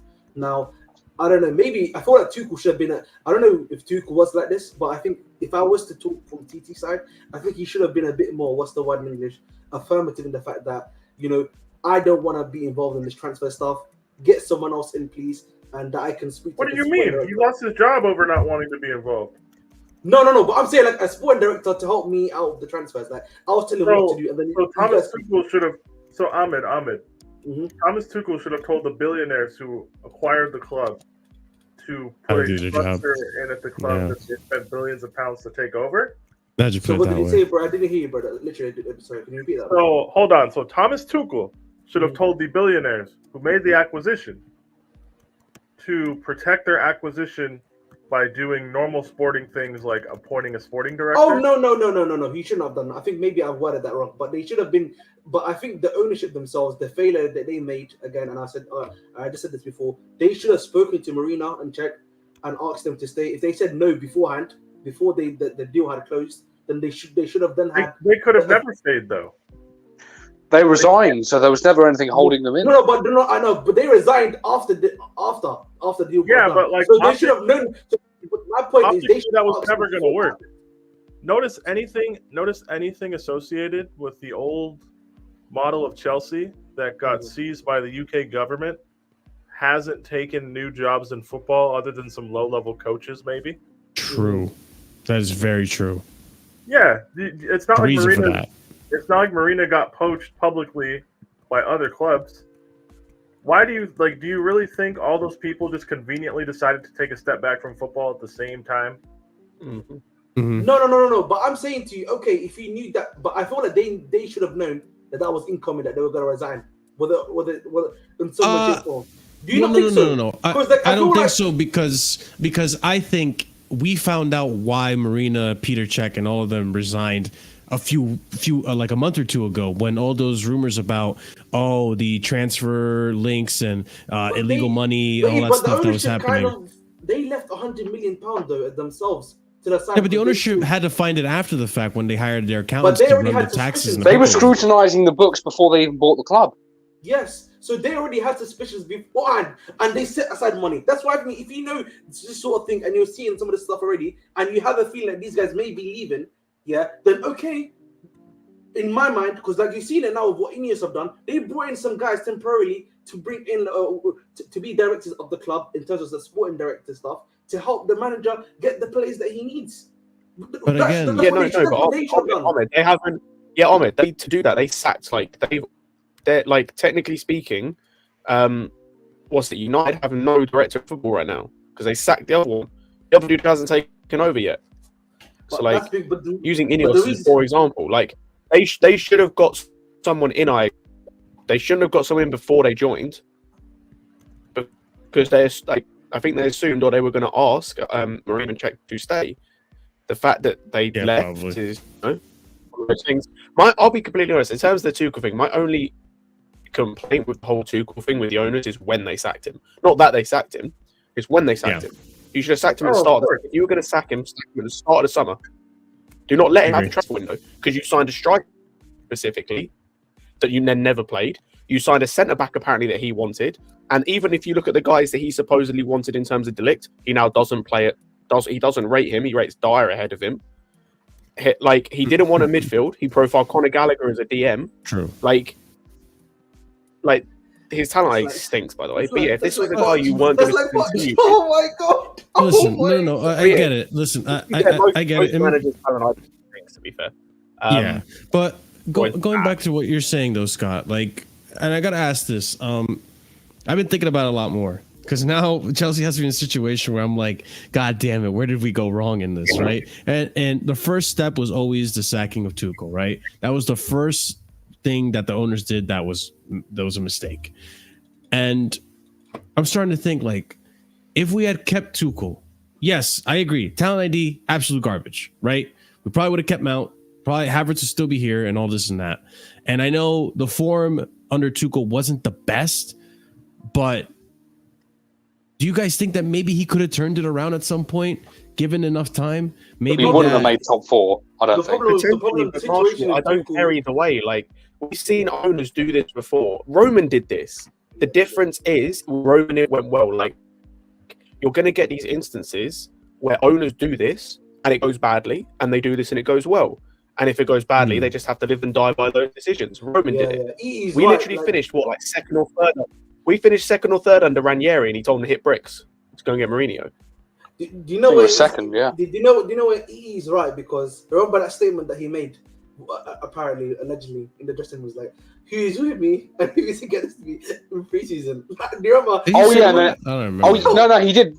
Marshall. He basically segregated the dressing room into players that want to play for him and players that didn't. But then he started playing some of the ones that didn't want to be with him, and it's like, oh yeah, what? I remember that slightly. It's but like at the same, messaging. it's. I get like I'm trying not to real quick. I'm trying not to revisionize Tuchel in my head, but at the same time, I look at everything he did. I look at the managers we've had, and I look at what's happening with Poch. Right. One thing I got to give Tuchel that Poch is almost like Poch almost is pretending that he knows what Chelsea's all about, whereas Tuchel, I feel like Tuchel did know Chelsea, did know the standard, did know where he had to be. And I feel like he wouldn't, even if we kept Tuchel, I don't think we would have dropped this low under Tuchel. The problem. Maybe we wouldn't make top 4 anymore. Marshall, but you're coming back to something, yeah, which I've been saying about when people talk about we should bring back, similar to people who say let's bring on Mourinho, which is aura and standards. The problem right now at Chelsea, again, is I don't necessarily think it's actually a standard issue. It's not. That's a mentality issue right now. That's the issue at Chelsea. The issue really, well and truly, is a tactical issue right now. You know what I'm saying? We're not even getting the best out of the players. I think if you're that's the thing though. The thing again with Tuchel, he would get your midfield straight. He would get your defense straight. I always give Tuchel that. Yeah. After that, you know what? He was doing the same thing as Poch, which was like attack, do your thing. You know what I'm saying? That's what attack does. Yeah, no, I get that. Quality issue. Or is that a tactical issue? Because look at everybody involved in that attack, aside from Christian Pulisic, who has left this club and looked like a serious professional attacking footballer. Oh, no, I'm not saying that. It was more of a quality thing, absolutely. That's his style, though. His thing would have worked. I think if he had Tuchel now, I actually think he would get the team a lot better than where it is now. Which is why I'm kind of... He was in my shortlist. He was in my shortlist. Look. Bringing back Tuchel. Look, we need to acknowledge, like, there was not a on-the-pitch issue as to why Tuchel is not here. It is clearly a philosophical difference that the billionaire decision-makers had with him. That's why he left. Yeah. Scott touched on it. Why would you spend hundreds of millions of pounds to support a manager and then sack him a week after a transfer window closes in which you just supported him, when you had the option to fire him as soon as you technically took over and go your own direction? Why make up this bullshit 100-day progress report nonsense that you're doing to justify making an unpopular decision? If you know you're heading towards an unpopular decision, part of the reason you are the CEO or you are the owner of the fucking operation is because you have to wear the unpopularity on your shoulders when making a tough decision that you deem in the best interest of everyone. Yep. They tried to split the difference and got splinters from sitting on the fence for so long, and then ended up not only compounding the decision, like they compounded the decision to sack Tuchel in the manner they did by appointing a manager before identifying putting together the structure of the club. Notice the guys who work here now as the so-called directors didn't hire Potter. Some of them just used to work with him at Brighton, but it wasn't their input in their roles at Chelsea that led to getting Graham Potter. Potter was put in, all these guys were gradually brought over. Would they have whispered, hey, maybe try this guy under the table, or hey, we like working with him? Yeah, that's reasonable to assume. We see stuff like that in football happening all the time, right? But we went about it wrong. We got the order messed up. We eventually got to the point where we put this structure in place. It just took hundreds of millions of pounds and Potter and Lampard and fucking Tuchel leaving. And now we're at a point where we have so many players, we've bought so much, and there's so much talent that we have the uniquely impossible job of fitting in this mythical good enough manager to develop, whatever that means, this talent that we've bought, while also achieving short-term objectives. right? That's a very tough position to be in, especially when you're marginally talented relative to who you're competing with. Okay? Usually, you find a manager, you build the team kind of with them in charge, and they get to mold over time. The time is baked into the quality of the team improving. We are assuming that the quality of our squad approved overnight, so now we're trying to retroactively fit a manager in. No top-level football club that chases trophies has built a team this way successfully, right? Even when Mourinho came in 20 years ago, even when he came in, we had a second-place team. It's not like everything from that team got ripped up. But what Mourinho did and what the club did at the time was the buys they made for the outrageous money they were paying at the time, you were seeing instant dividends for. And that is the hardest part, because we were of a level of quality to where it was easier to fit guys in. It's hard to fit 10 new people into a mid-table team. It's much more simple to fit in 4 or 5 players in a 15, 16 person serious playing squad from a club that finished second place and had played Champions League football the year before. Right? Like, we're trying to do this all at once, achieve this objective of top 4 because we think that's where we should be. We're ignoring that we finished 12th. So many people wanted to write it off as a one-off season. And now we're in a situation where we seem stuck in mid-table. We have more questions than answers. And we're about to be looking at a third full-time head coach appointment in less than 2 years. And in my opinion, it's because of the order in which we tried to put it together. The ingredients are good, but how you add ingredients to something is going to alter the taste and the visuals of the thing. Mm-hmm. You know? And that's fair. Where I agree with Pierre on that, and where I do put this on the manager, like going back to that, is it's easier to do that in terms of putting the players in, especially if they're young, when the experienced players in the squad, and we do have experienced players, when the experienced players in the squad are at their peak in terms of the way they're playing and are comfortable and are in a position where they know what they're doing. But you go and look at the experienced players that we have had this season. Thiago Silva, this is the worst he's ever looked at Chelsea Football Club. This is the worst he's ever looked. Sterling has always been inconsistent, but I don't remember him ever being this bad at City. I understand it's City, but even so, he goes games where he looks like he's 29 and games where he looks like he's 19 in terms of the way he plays. You look at Disasi, his form has fallen off a cliff. Like, he went from being our most consistent centre-back to barely being able to make passes in some games. When in terms of Nkunku, I get he hasn't played a lot, but this guy's playing him as a target forward in literally his second game for the club. Like, that's our big marquee signing, and he's playing him out of position and in a role that doesn't suit him. How can you expect him to play Mudryk or Madueke or Cole Palmer in a position of like to help them, when the experienced guys that are meant to be the ones around that are the platform that they can then build off, they're not put in a position to succeed.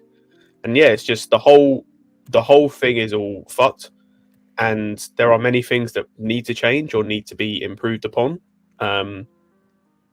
Chief among which I think is at least one of the sporting directors. Stuart, I'm kind of 50-50 on, but I feel like Winstanley either needs to be demoted or sacked. But the biggest thing that can change in the immediate is the manager. Yeah. And I can't agree more. I mean, obviously, we're going to be talking about this more throughout the window. I don't think things are going to turn around anytime soon. And I'm sure we'll be talking about what potential managerial options we want to discuss. But I do have a short list, which we'll discuss another time. But however, that was a good discussion. Let's actually keep it going, and let's talk about what could potentially be the answer. I have my doubts, but maybe if I were to be very charitable to Poch, maybe the problem is the injuries. So let's discuss some of the injuries and the updates going on. Ahmed, I agree with you. Don't worry. I'm just saying, in a hypothetical world. You shook your head as soon as I said that, but I agree with you. Okay. Man's reading his manga right now. Anyways, Carney Chukwuemeka is close to returning his His injury was a lot worse than people first thought. He's had to change Jesus, he's had to change his running style and mechanics in terms of how he moves his body to prevent future injury. Sounds like who? I feel like someone else went through that. I did that when I was Hazard. Hazard did that. I was too, to say, no, I right? think either Cho or Loftus-Cheek had to do that when they had their injury. Jesus Christ. And then Pete had to do it too. Yeah, I've been through that. I went through that when I was 14, though, not when I was like 20 or whatever and playing pro football. You know, that sucks. It does suck. And now we have Christopher Nkunku apparently. Jesus Christ. Christopher Nkunku has gone from undergoing medical assessment last week to now undergoing rehabilitation program. Can I just say one thing? Can I just say one thing? Man. Our injuries are so bad, right? And like, Yeah. I understand not really wanting Marina or Czech or whoever to be associated with the club due to the potential money laundering and the obvious links to a Russian guy and the optics of it. Sure. But why the fuck did we just sack a medical team like that? Why did we do that, guys? I think the intention was good because the medical team under Tuchel wasn't. Wait, hold on. The medical team under Tuchel wasn't necessarily great either. What do you mean? Our medical team was fine. Remember the Tuchel's last full season? Remember how we basically lost our positions in phases? We lost so many defenders at one point. Then we lost a fuck ton of midfielders, and then we lost attackers. So we were getting a lot of injuries. Not to this extent. Most games on the continent and had injuries as a result of it, and having to play games in like three different continents over the course of the season. It doesn't take away from the fact that we did have a lot of injuries. However, hold on, Pete. Pete, real quick. Let me just wrap my point up because I agree with you. Let me just wrap my point up. Final full season. How many games did we play? Not as many. Not as many as under Tuchel. I give you that. In Tuchel's full season, how many did we play? Oh my god. It was a lot. I know the number. I want to say 72. No, 65 competitive games. Yeah. Okay, I was really close. Over the course of the season, we averaged a game every 4 days. Yeah. For the entire season, including international breaks. Yeah, but my point, Pete, real quick. My point was just, I know the intention was to improve on the medical team, that we were getting a lot of injuries under Tuchel, but I think the medical team we hired ended up being worse than the medical team we sacked. I don't think the medical team we had was bad, dude. I really don't. I think that amount of the injuries we had in 21-22, it's a lot of that was overwork because you had to rely on certain players because our squad wasn't put together properly. And a lot of that is just pure fatigue. Yeah. Like, we played so much. Like, I understand. I don't understand how Poch a couple weeks ago says, oh, Nkunku should be back soon, to now, I don't know when he's going to be back. I don't really know what happened. Like, I don't like I don't like the disinformation and collective confusion that appears to always arise whenever you see somebody playing and then you don't see them in training pics for a week. Just like how they said they didn't know Chukwuemeka's injury was this bad. What does that mean? He got hurt in August. They reported it was a 6-week injury at the time, and here we are 6 months later. Like, wow. He had a setback, Grumba. And to the point where he's had to change his running style. And the thing is like this is one of those injuries that might like ruin his career, because if he has to change his running style and change how he plays, like that might take away all his effectiveness. Like, and do you know what the thing is with the medical stuff? And this is why I'm hesitant to get on them. We're not using the same medicals. Like so we started this season with the same medical staff as last season. We then sacked them and started using some people out of like New York or something, like somewhere in America. Then we because some of the players complained, apparently, we hired some of the medical staff back. So it's the same medical staff as last. Like, it's the same medical staff. Yeah. I remember hearing that. Yeah. You know what? I just don't like changing things for the sake of it.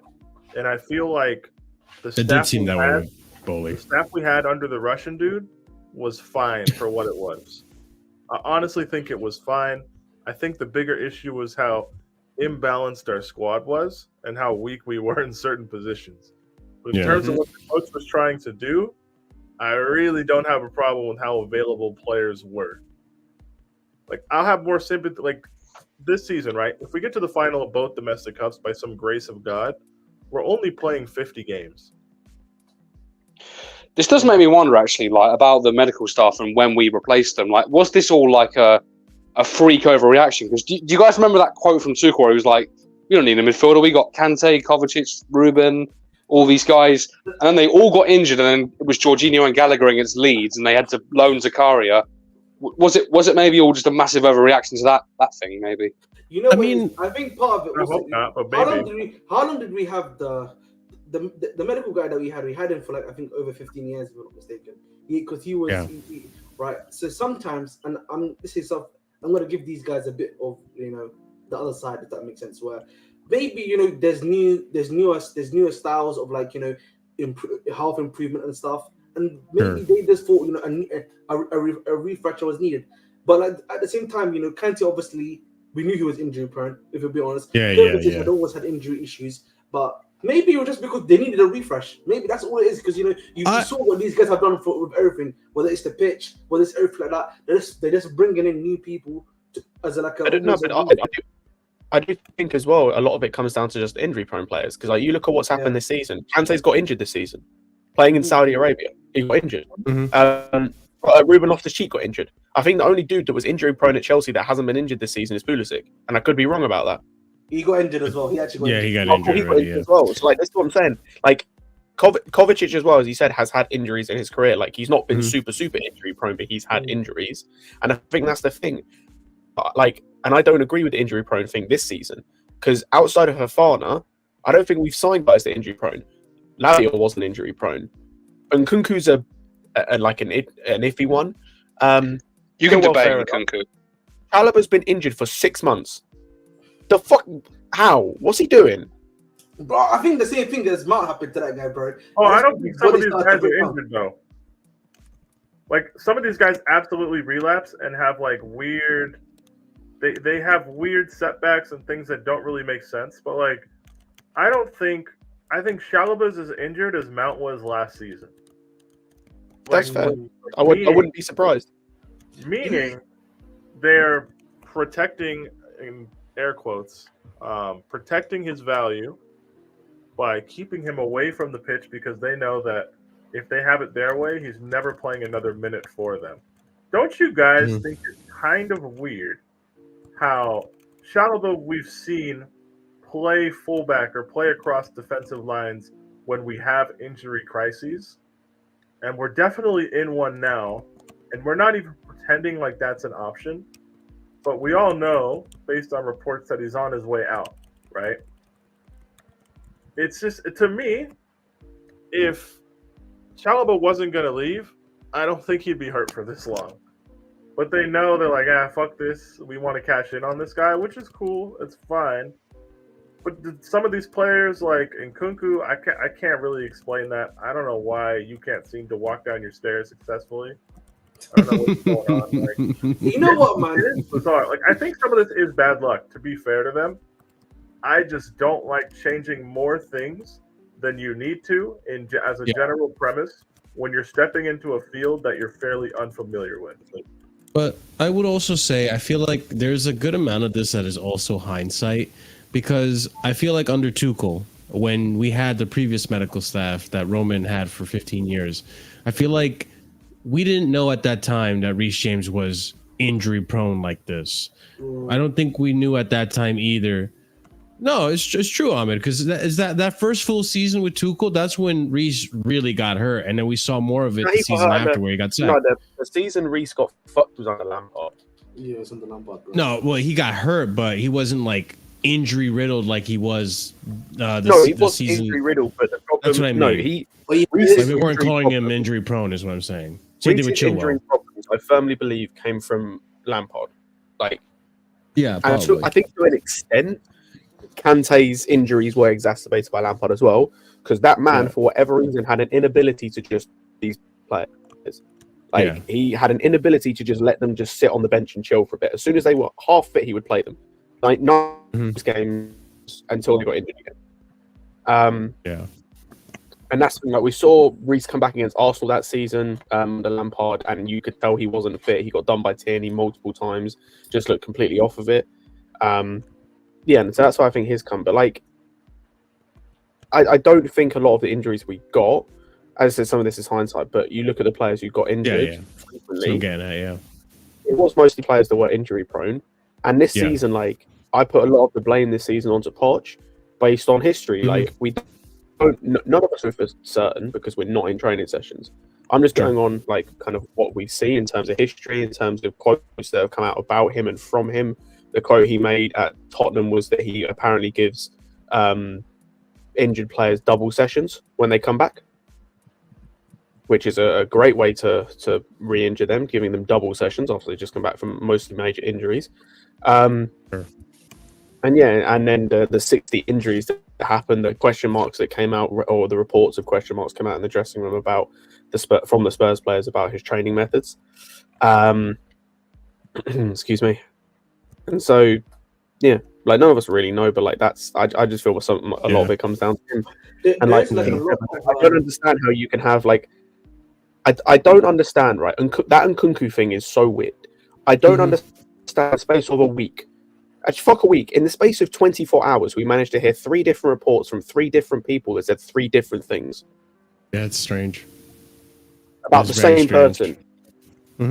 Telling us he's not fit enough to start. He's going to be on the bench against Middlesbrough. Then he wasn't on the bench. Straight after the game, we heard he's injured his hip. He's out for 3 weeks. Then a few hours later, we heard no, he's not injured. He'll be back in the squad. Oh no, it's not Middlesbrough, Preston. He'll be back in the squad against either Middlesbrough or Fulham. Now we're hearing he's out for an extended period of time because of something. Like that. Yeah. How? You know what's also crazy? Like now we're hearing that he could be out until February, bro. He could be out until February now, apparently. So I think for me, part of the issue that we do have right now is there's clearly something going on in training because a lot of the time, the majority of I was going to say, damn near every. Sorry to interrupt you, Ahmed. You might have been about to say this. Damn near every injury we've had this season has had a setback, at least one. Exactly, that's what I was going to say. Yeah, they've literally had setbacks in training, and like this is the thing. Like we know, I think there was like a 60. I remember, like in Potter's first season at Tottenham, he had over 60 injuries. Over 60 injuries, bro. And like, it's a lot of it's happening in his sessions. You know, ironically, there's a YouTube video that came out today about him and his training methods. Today, ironically, someone in the chat has literally said what I was about to say. I just went to find out Nkunku's injury history. I typed in Christopher Nkunku injury on Google, and the first thing I find is a tweet that says he hasn't trained for 10 days. So that was before the Preston game. What? Yeah, he hasn't trained in 10 days. Yeah, he hasn't been training. So that's before the Preston. Correct if I'm wrong. Yeah, it's before Preston. So then, what? So then, why? Pod say what? This is like what the fuck is going on with the injuries in this football club? I don't know, bro. It keeps on just getting worse. It seems, bro. It actually just seems to be getting worse. Like I don't know what's going on. Without Europe too. Exactly. Yeah, that makes it worse. It's very strange, and I oh God, I hope we need to get rid of Poch. That's the only thing I can think of. This guy, man. Oh, this guy. But all right, moving forward, we'll see what's gonna go happen with the injuries. We'll obviously keep you updated on that. But it's nice to see that Carney is now training, and we might see him back. Hopefully, as good as he was prior to him getting injured. But we shall see. When you have to change the whole way that you run, that's it's a different ballgame, man.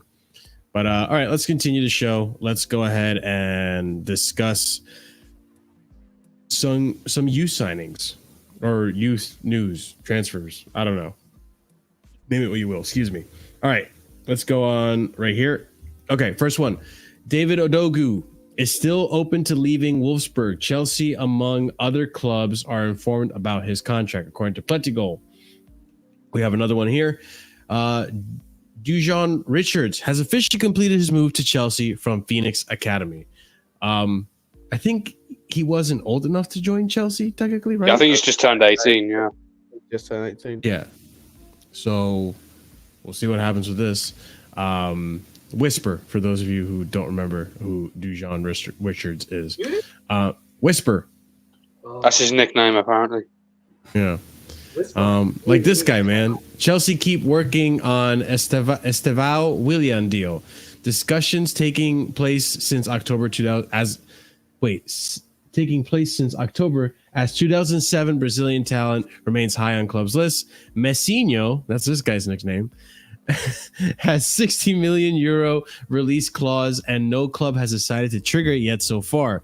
Barcelona remain in contact on players' side. Probably because that's insane for a young player, but okay. Chelsea really want to sign Messinho Estevao. He would be more for the future. This guy, he would be more for the future. I understand Chelsea fans may be frustrated as right now it's not great, but I have to tell you what is happening. They are working on a deal for Estevao, according to Fabrizio. That's as solid as it gets. So this might happen soon. Who knows? Good Willian. Oh, hey, yo, man. Hey, yo. It's crazy because Willian's gonna cook us today. So hey. Oh man. Let's continue. And then we have here Frankie Runham. I forgot about this guy. Frankie Runham has signed his first professional contract with Chelsea. The attacking midfielder has been in the academy for 10 years, highly thought of at Cobham, another top talent produced at Chelsea. And I think Terry vouched for this guy multiple times now in the past. And then lastly, Strasbourg. Strasbourg got a signing. Strasbourg got a here we go. So exclusive. Strasbourg have agreed deal to sign Milos Lukovic, who we mentioned earlier in the show. Talented 18-year-old Serbian striker. Here we go. Understand Lukovic travels to France today for medical tests and contract signing soon. Lukovic on Chelsea Blue Co radar for a long time now, heading to Strasbourg, which is good. Good. We're using our multi-club model to get some of these younger talents, which we should have been doing from the get-go, but who knows? Maybe they have their reasons. But, I mean, on any of these talents, Willian, Lukovic, anyone got any thoughts on this? I don't know. What's the point of just announcing Whispers if he's just going to go on loan in like 2 weeks? So, like, I don't understand really. He's probably going out on loan in 2 weeks. From Strasbourg? Chelsea. I'm talking about the Juice John Whispers guy. Oh, I doubt he's going out. I don't know. Why not? Maybe a domestic loan. I have no idea. Like, cause, I don't know, bro. If he's not gonna even play, he's not gonna play for us at this point. So, like, I don't know what happened with him. So there's that. In terms I mean, maybe he plays for like the development squad. I don't know. Maybe. That's what seems more 21, likely. right? Like, he's just turned 18. I say he's just turned 18. Fair enough. It seems wild to me you'd send a guy that's just turned 18 out on a loan, especially like that's my it would have to be in league, which means probably have to be championship. Like, tough loan for an I don't see where in the championship you're sending an 18-year-old striker halfway through the season. The Messinho guy is the Messinho guy. It's interesting because 60 million euros is a high price. Because like I've heard a lot of stuff about him, which is positive, but like the price is killing him. I know. Yeah, that's what I think. Apparently he's like the next Endrick, apparently though. So like he's next Endrick, the next That's the next issue. Yeah. I said, well, like the problem is I've seen some people speak about him and they've meant to be on the same level as like an Endrick, Kendry Paez, sort of that level of player. Like the issue we've got, like he might be, I don't know, but the issue we've got is we've bought so many of these guys. Is kind of like it's almost like the boy who cried wolf sort of thing. It's like, oh, he could be that level, but you've bought so many guys already. It's like Paez already, you know what I mean, cooking. No, but like you could have both of them. It's like the same with that Echeverry kid. Like no one cared when we were linked with him, but he's not going to steal back.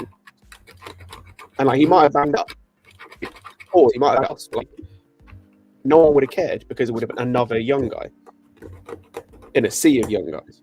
Like Paez is a lot cheaper as well, wasn't he? He might be quality. Say again. Well, wasn't Paez a lot cheaper as well? We want nowhere near 60 million euros. Yeah, Paez was like 20 million, I think 25 million. There you go. But like, Yeah, like, man, when Brazilian talents, bro, you know, with what's been happening with all these guys, bro, you're never gonna get these guys cheap, I'm afraid. And it's just up to the club to do if they want. How much should we get Santos for though? I feel like Santos wasn't that like bad. 20 million pounds. This guy though took as an attacker, bro. I think that's the thing, and I think if we'd have tried to sign this guy straight after the Endrick deal fell through, I think everyone would have been more understanding of it, because you could see what they're trying to do. They're trying to find that next Neymar out of South America, or out of Brazil. If they tried to get that next guy with Endrick and it didn't go through, it didn't work. If they'd have gone for this guy straight after, obviously I don't know what age he would have been at. I think he would have been like 15. So it might be a bit weird. But like if they'd gone for this guy straight after, I think people would have understood it a bit more. Because, okay, we can see what you're trying to do. You did the same thing with Endrick. Now it's this guy. You just want like that next kind of poster boy out of Brazil, which makes sense. But like I said, you're now doing this after signing Washington, Angelo, after you've already got Paez, after you've already, tried to sign, and we've been linked with Echeverri. I think we were linked with that Prestiani kid that's going Benfica. There was a list of guys we were linked with, like South America. Like, it's now like the 20th person you've tried to do this with. I think as well with paying a tag of 60 million euros, like it's going to have the same sort of effect, but to a bit of a lesser extent. Kind of what's going on with Mudryk, where I know Ahmed's talked about it a lot. Where realistically he should be out on loan, but his price tag is going to keep him at the club. It's going to stunt his development. True, bro. Because like you got to end up in a situation like with Vinny. Because like Vinny for the first 2 years, Vinny was cooked, bro. I'll be honest with you. Like all the two was just him and Benzema, but like he was like really cooked, bro. And the Real Madrid fans were like onto him, bro. The stuff we do to Mudryk, but like 10 times even worse, bro. Like that's what they were doing to him. So you can only imagine if this guy with the Premier League and the stuff they're saying, it's gonna be worse. Marshall, was the thing about Estevao, was that the price? Was that reported in pounds or euros? Euros. As I remember, euros. Yeah, it was euros. Like, it'll be 48 million pounds. It's not too much more in the grand scheme of things that Real Madrid paid for Vinicius. And as we've said, like Vinicius was raw as shit. Like he was talented in terms of like on the ball, like technically speaking, he was just like inconsistent because he was young and he was raw as hell. True. And like that's the thing. Thing is, you're dropping Vinny next to a Karim Benzema though. Who are we dropping this guy in next to? That's the issue. Like that ball. The thing is, by the time he comes, I'll say by the time he comes to Chelsea, it will be like 2020. Like it'll be the same time pretty much the Paez joins. So you'll have him and Paez coming in like at the same time. So you'd hope by that time we have Osimhen or a striker of that level. Yeah, it depends on the rest of the team. I think also, I mean, I feel like we just have so much youth players at this point that I'd rather just pass on this. There will be another one, and we can go for that other one if it feels like Fofana isn't working out, if it feels like Dijon Whisper isn't going to work out, if it feels like who else was there? I feel like we had another striker. But you know what the issue is, Marshall? The issue is, we know that some of these guys are not going to work out, but then the prices you're buying them at, how likely are you going to be making a profit on them? That's the other I know, but like I get that, but at the same time, like we can't just keep going for every youth player that's like, we're not going to find another one like this, you know? But that's the way of the world, bro. Like, listen, big up to Man City. The thing with Man City is they're doing this, but they just bought a youth player. But do you know what they're doing? They're paying off. What's it called? Yeah, they're paying off to any of these guys that like Fabrizio and them lot to make sure that they don't get word out of stuff being done. But the problem with Chelsea right now, is because we're so famous, and like we and everything like that, and like we're too chatty patty online. Everyone's finding out that we're buying these young players rather than it being a bit of a low key sort of thing where we're just buying these players, because this is common in Real Madrid. Also, the amounts of money. That as well. It is also the amount of money more than anything. You can't just spend 20 mil on Andre Santos, X amount on Casadei, X amount on this Estevao kid, X amount on Paez. All of these guys are teenagers, by the way, right? those sums for those four hypothetically are probably close to £100 million. If you're going to spend £100 million on teenagers, then the pressure and all that stuff is going to come with it. Signing youth players is normal. Paying premium talent prices for the raw tools that come with teenage footballers is not normal when you do it 6 or 7 times over. And that's a harder pill to swallow too. And it's not even just that. It's the reason why City and Real Madrid can get away with that, and we can, even with the fees, is because their first 11 is in a state where it doesn't need surgery and it doesn't need fixing. We're not in that state. Yeah, it's easy. Very true. We're in a state where we're in a state, whether this be because of the recruitment in terms of the mass of players we've bought, or the manager in terms of just incompetence. We are at a stage where we don't know what our best team is when everyone's fit. We don't. They've also got managers that improve players. We don't know whether it's a midfield 3. We don't know whether it's a 2 and a 10 in front of them in a 4-2-3-1. We don't know who the starting left back is. We don't know if we're going to get an improvement on left back. I think we do. We don't know what the starting centre back partnership is. We don't know if that's going to change in the summer. We don't know the starting midfield partnership. We don't know any of these things. So if we were doing this with our team set, if we were doing this Estevao deal, even despite of the other ones we've done, because again, I agree with Ahmed, City do this, Madrid do this. If we were doing this Estevao deal with our team, our first 11 especially sorted, I guarantee there would be way less complaints. But when you're spending 60 mil on Estevao, when you have a gaping hole, when you have a whole striker, which doesn't necessarily need to be filled now, but will in the summer,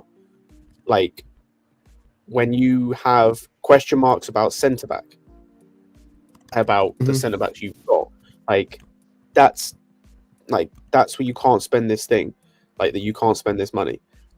Man City can afford to go and spend 27 mil on Echeverri and go and buy fucking, who else have they bought, previously?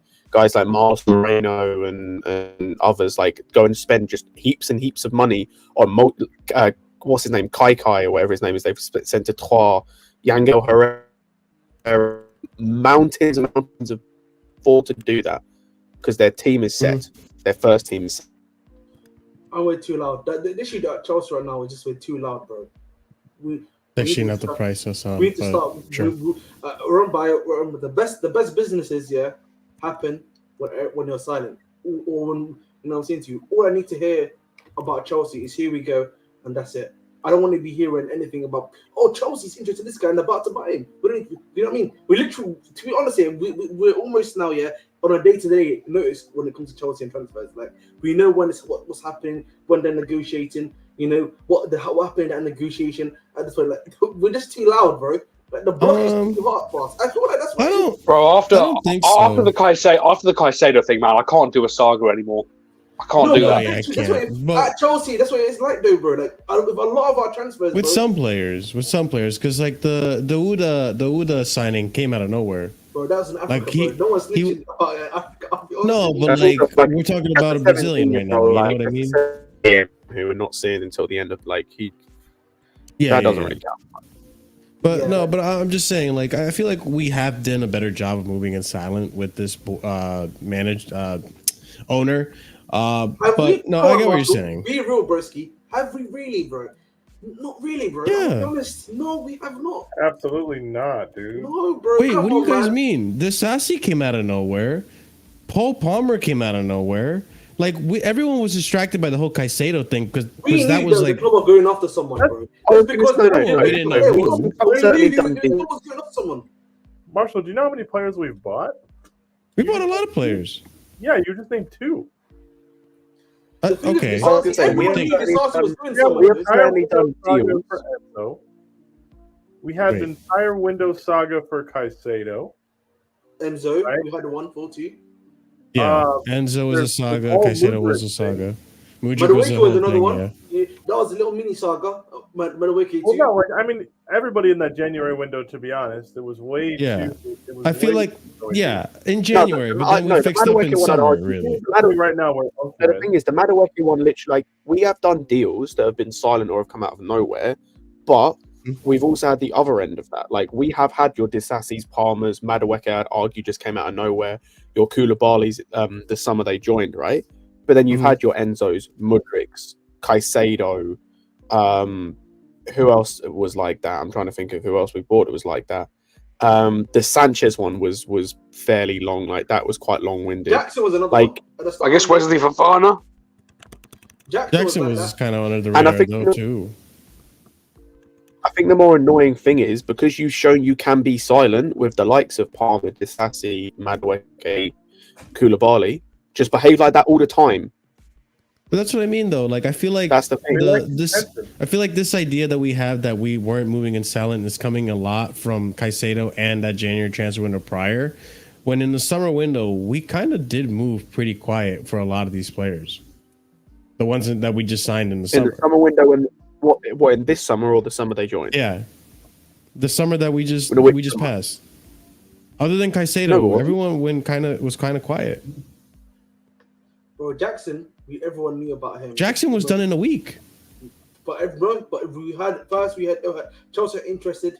Chelsea are close to signing him. We're not working out deals. That always happens, though. No, but no, it doesn't. Jackson was done in a week. A lot of these teams that you're talking about, bro. Let's use Liverpool. That's like another team, for example, that bought players. McAllister's been brought. This is the fee. That's all we had, literally. That's not true either. That was a release clause, to be fair. Bro, literally. That's not true either. We knew. Wait, hold on. We're rewriting history right now. We knew Liverpool were going in for McAllister since the beginning of the summer. We also knew they were in for Lavia, and they didn't end up getting him either. That was a whole saga for them. I will just point out this summer is potentially. And Lavia also came out of nowhere for us too, by the way.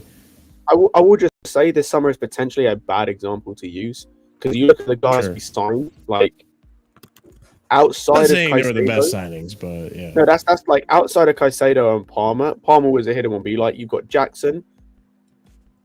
Like, say what you will about that. Nkunku we'd already signed. Moreira we'd already signed on a free. Angelo. Yeah. Leslie was out of nowhere, but like that was meant to be a guy who went straight back out on loan. David Washington, same. Then you've got Sanchez, who that was an extended, like I think that was a couple weeks. The Caicedo, need I say more? Disassi, fair enough. Yeah. Lavin, nowhere, fair enough. And then Petrovic. Like, yeah. So out of those that you just named, like 3 of them were really like prolonged ones. Sanchez, Caicedo, and Petrovic. Angelo, I don't recall being that strung out. To be honest, but I mean, sure. I mean, fair enough. What I mean. Like, I feel like I think it says a lot. I think it says a lot that our high-profile moves, are extended. That's the issue. Outside of like a couple, our high-profile moves more often than not are well publicized and strung out.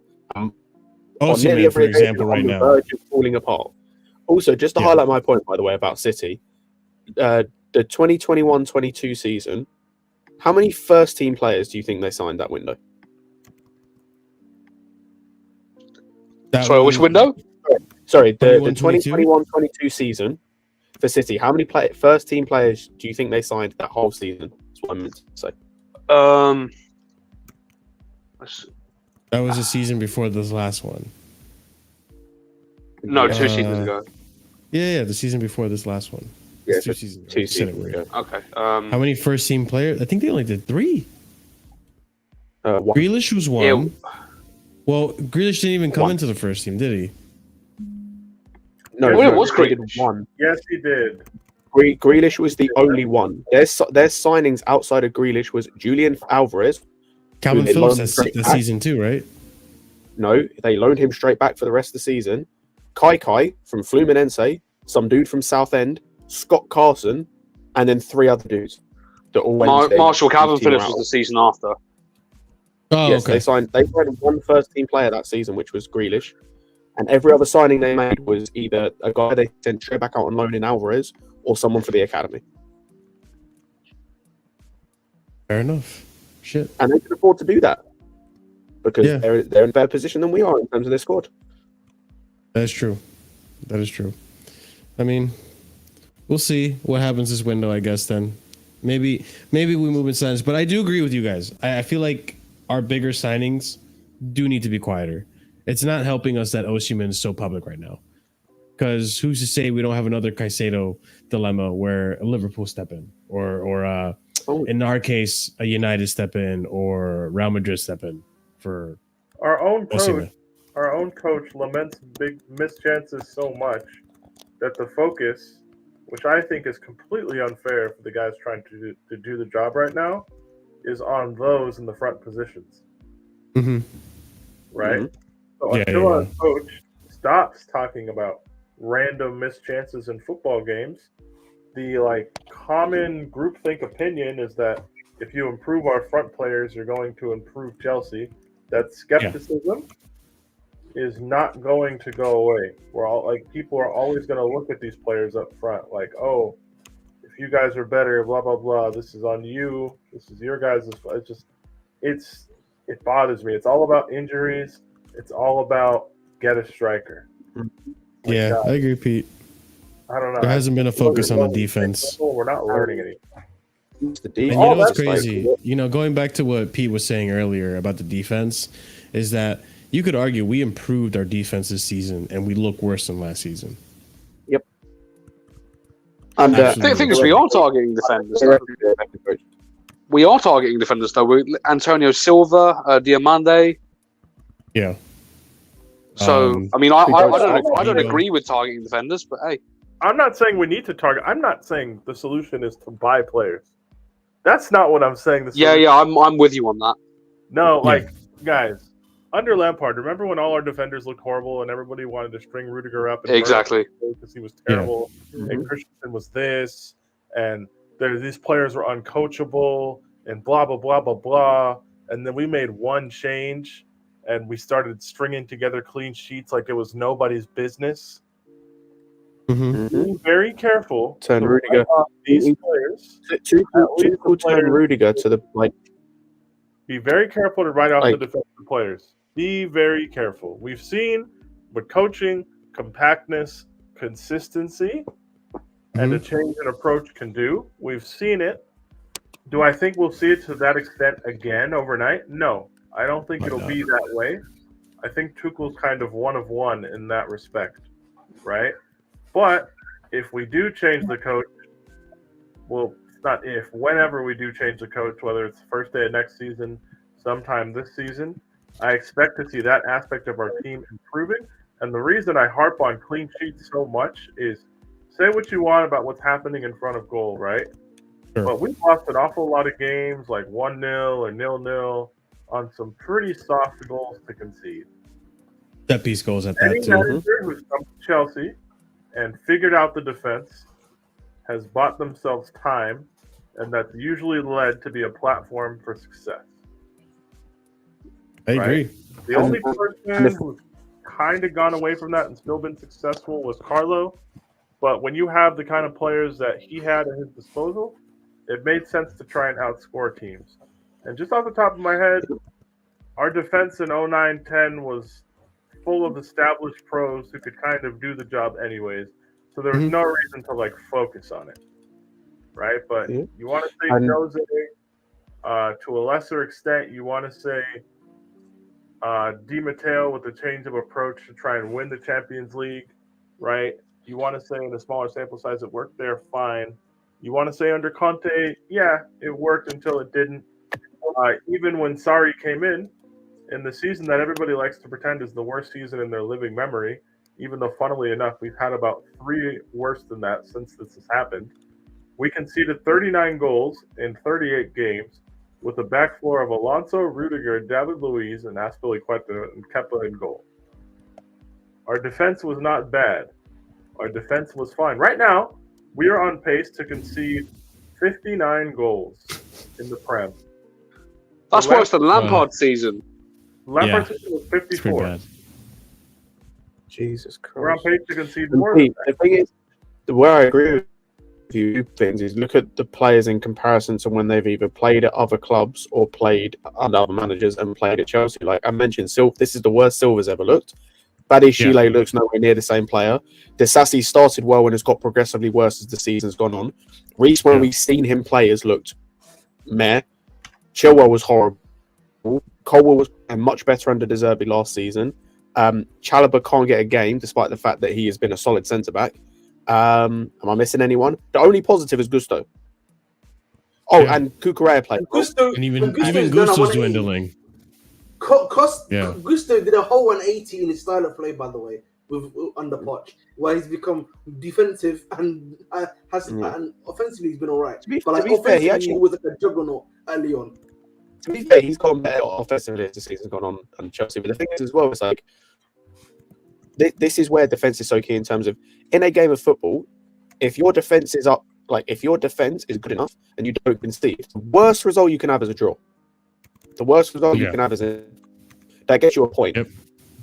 It's the basis of points, pretty much. Lose the game. Like that's 1 point less. And also, look at what Liverpool did to win the league title. They were scoring goals. They had no issue doing that. They were trying to outscore teams, and we're still losing. They had Salah, they had Mane, Coutinho at one point as well. Even before that, under Rodgers, you had Suarez. That wasn't an issue.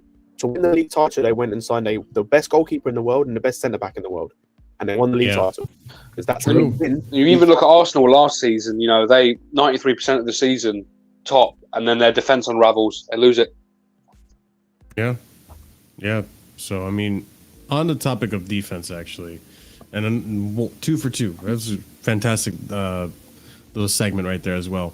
But on the topic of defense, which, by the way, before we get into this topic, nearly 70 of you guys are watching. If you haven't smashed the like button, I would really appreciate it if you did smash that like button and subscribe if you are new to the channel. But let's all talk about something that everyone's been talking about, and one of the most confusing transfers in terms of what the teams need, what the team needs. Let's talk about Maatsen. So Maatsen is now officially a here we go. So let's talk about how this came to happen and the buildup of it. So Ian Maatsen on loan to Borussia Dortmund is moving in final stages, according to Fabrizio Romano, as of 4 days ago. And then Ian Maatsen's loan to Borussia Dortmund, Chelsea have included an option at the end of the loan to further extend Ian's contract by 1 year to 2026. Chelsea can decide at the end of the season to trigger it. And that's coming from Luca Badoni. Then Fabrizio Romano, Ian Maatsen to Borussia Dortmund. Here we go. Verbal agreement in place between Borussia Dortmund, Chelsea on loan deal with salary covered.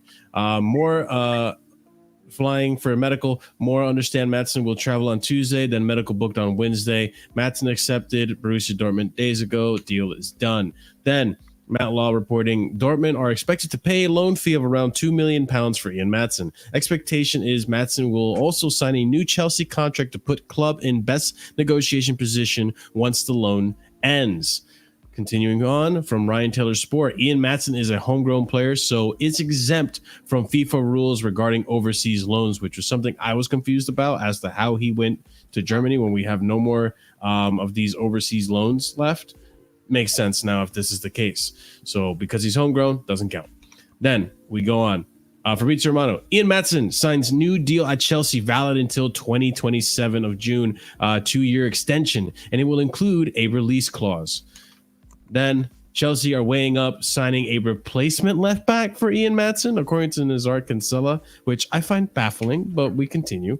Nazar Kinsella also reporting Chelsea hope that 6 months of more regular football in Germany for Ian Maatsen will increase his value ahead of permanent sale in the summer. And then lastly, we have here officially confirmed Ian Maatsen joins Borussia Dortmund on loan deal until June 2024. Maatsen extends contract at Chelsea ahead of loan deal until June 2027 with release clause included. Maatsen, Borussia Dortmund's new number is 22. So he signed a deal. So we do have Maatsen for longer now. But I don't really understand this loan other than pure profit in the long run. But we need a left back. I actually Levi Colwell is not the guy. What do you mean you don't understand this loan? It makes perfect sense to me. All right, Pete. Explain it for the dimwit that I am. He's only on 6 months. Go ahead, Scott. I'll say I can't like this. Obviously, I would want Maatsen to stay. With Maatsen leaving, this is about the best loan you could possibly get. This scenario is about the best scenario you could get out of this. Yeah, he's only on 6 months, guys. There's no option for them to try and take him. In the summer, he'll have 2 years left on his deal. we're all coming to the realization that we're going to have a new coach in the summer, right? We're all slowly there.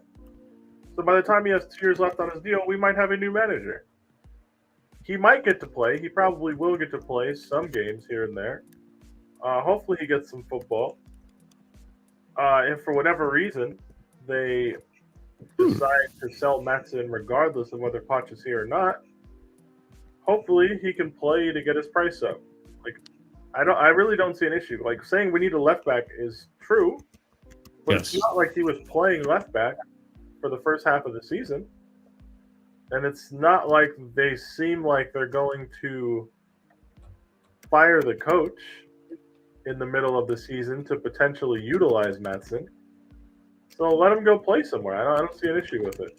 So I think he's going to do really well at BVB anyway. But I agree. Yeah, he will. Which I've said before anyway. Issue is, man, I just, it's bad that he's away from this terrorist manager anyway. So the thing that I don't get, and this is the frustrating thing with Poch, is that we are in need of a left back right now. And Maatsen is a left back and can play in that left back position. But for whatever reason, this manager refuses to play him in that left back position. Insists on playing it at right wing. Insists on playing him in attacking mid. Insists on playing him on left wing. Anything but left back, the position that he basically developed under when he was at Burnley. So that's the frustrating part to me. And now we're looking for a left back. Yeah, I was going to mention that, Marshall. I'm interested to know about that because we know Cucurella, basically, Poch doesn't rate him and the owners want to sell him. That's kind of established fact. So that means that either the club or Poch don't rate either Colwell at left back or they don't rate Chilwell. I want to know which one of those two it is. Here's the thing, like what Carlito's saying here. Maybe the reason is because of this whole idea that is out there that Poch wants tall players, physically demanding players, and all this and that. Even if he was too short, he is, which he's not. And even if I give you that he gets bullied physically, maybe I still think he's a better left back than Levi Colwell. He is. Scott, didn't you mention Philip Lahm on Lewis's stream, or was it someone else? Philip Lahm. I just looked. Mark Cucurella. There's Ashley Cole's 5'9". West Ham are currently 2'5'9". West Ham, by the way, who statistically speaking are the same average height. Their squad is the same average height as our squad. They're 2 fullback 5'9" as well. Sufal is a freaking physically imposing guy. But again, as long as your centre backs are tall enough here, and you've got a tall enough attacker, it shouldn't really be an issue. I'm sorry, bro. At the end of the day. How short is he? I don't get it. He's 5'5". He's 5'5". Yeah. Okay. I mean, this sounds like this is code for the manager doesn't like him, which is fine. Yeah, man. That's all it is. We know the man doesn't like him. Like, just about to say it, but like, listen. For me, he's a very good attacking left back. That's all it is for me. And like, I really feel like he would have worked best in that situation. But and that's the thing. Like, even if you want to, I think Jimmy or someone else used this argument on Lewis's stream like the other day. Excuse 5'6", Matt. Yeah, like 5'6". He's even taller than I thought. Cool. So it's a 3-inch. By an extra inch. Also, Roberto Carlos was 5'6", and he never had a fucking problem playing. Like the thing for me with Maatsen, even if he is poor defensively, which he might be, he might not be, whatever. Even if he's poor defensively, if offers you something going forward, if he is a threat going forward, it's still a positive to the team because it gives you something to think about. It gives the opposition right back and the opposition winger something to think about because they know if they get caught in possession, if they get caught out of position, not only have they got potentially Mudryk or Sterling or whatever, like to hurt them. They've also got Maatsen who can hurt as well. That's the and that's where it just doesn't make sense. And even because we had this argument the other day on Lewis's stream where with Maatsen, the other thing you could do because you were trying to do this earlier in the season and it didn't work, but you could make it work with Maatsen because he's good on the ball, is just invert him into midfield. There you go, problem sorted. Because that's literally what City do. They've got Rico Lewis, who I think is 5'6" as well, 5'7". They invert into midfield. And they got Zinchenko, who's like 5'8" or 5'7" as well, and he inverts into midfield. They had Delph, who's 5'9". He was doing the same thing. Like, it's not rocket science. Look, being too short is code for I don't want to play him, which is fine, I guess. If you don't want to play him, he's probably going to be out of a job in the summer anyway. Like, it doesn't matter, right? I have never in my life, by the way, heard outside of centre back, and even centre back, if they're like, it depends. Outside of centre back, I've never heard that argument ever for like any player ever. The height argument. Not at fullback. I don't know, but whatever. Or goalkeeper, I guess. Oh yeah, the goalkeeper bit, that's fair enough. Like, Like, typically, every other position, there's a way around it. Typically, you're not as a goalkeeper. If you're like 5'7", they're just going to move you to a different position when you're like exactly, You know, like that's kind of different. But yeah, every other position on the pitch, there's a way around it. Whether it be as a striker, you play as a false nine, you know, etc. That sort of thing. But I would say Chris has a point here. There's over 70 of you guys watching, and not enough likes. So get those likes up. But no, but in all seriousness, back to the topic. It's just explain why he can't do this. By the way, explain why he. Because I'd love to hear this answer. Because he played it right back against us. By the way. Mm-hmm. So I think that having two short fullbacks like thing in my brain is I don't know if that's like actually like a reason that coaches use consciously. I don't know. Like, I'm trying to think. Premier League clubs with short fullbacks in recent memory. By short, we mean like 5'9" or under. I was gonna say, how short do you mean? Because it's West Ham. Yeah, like they're probably close, but we're talking Kufal and Emerson, right? Yes. They're both like 5'7" off the top of my head, but I've never stood next to them, so I don't know. Pochettino had Danny Rose, who was 5'8". They're both 5'9". How tall is Trippier? Let me look. Danny Rose is 5'8", though.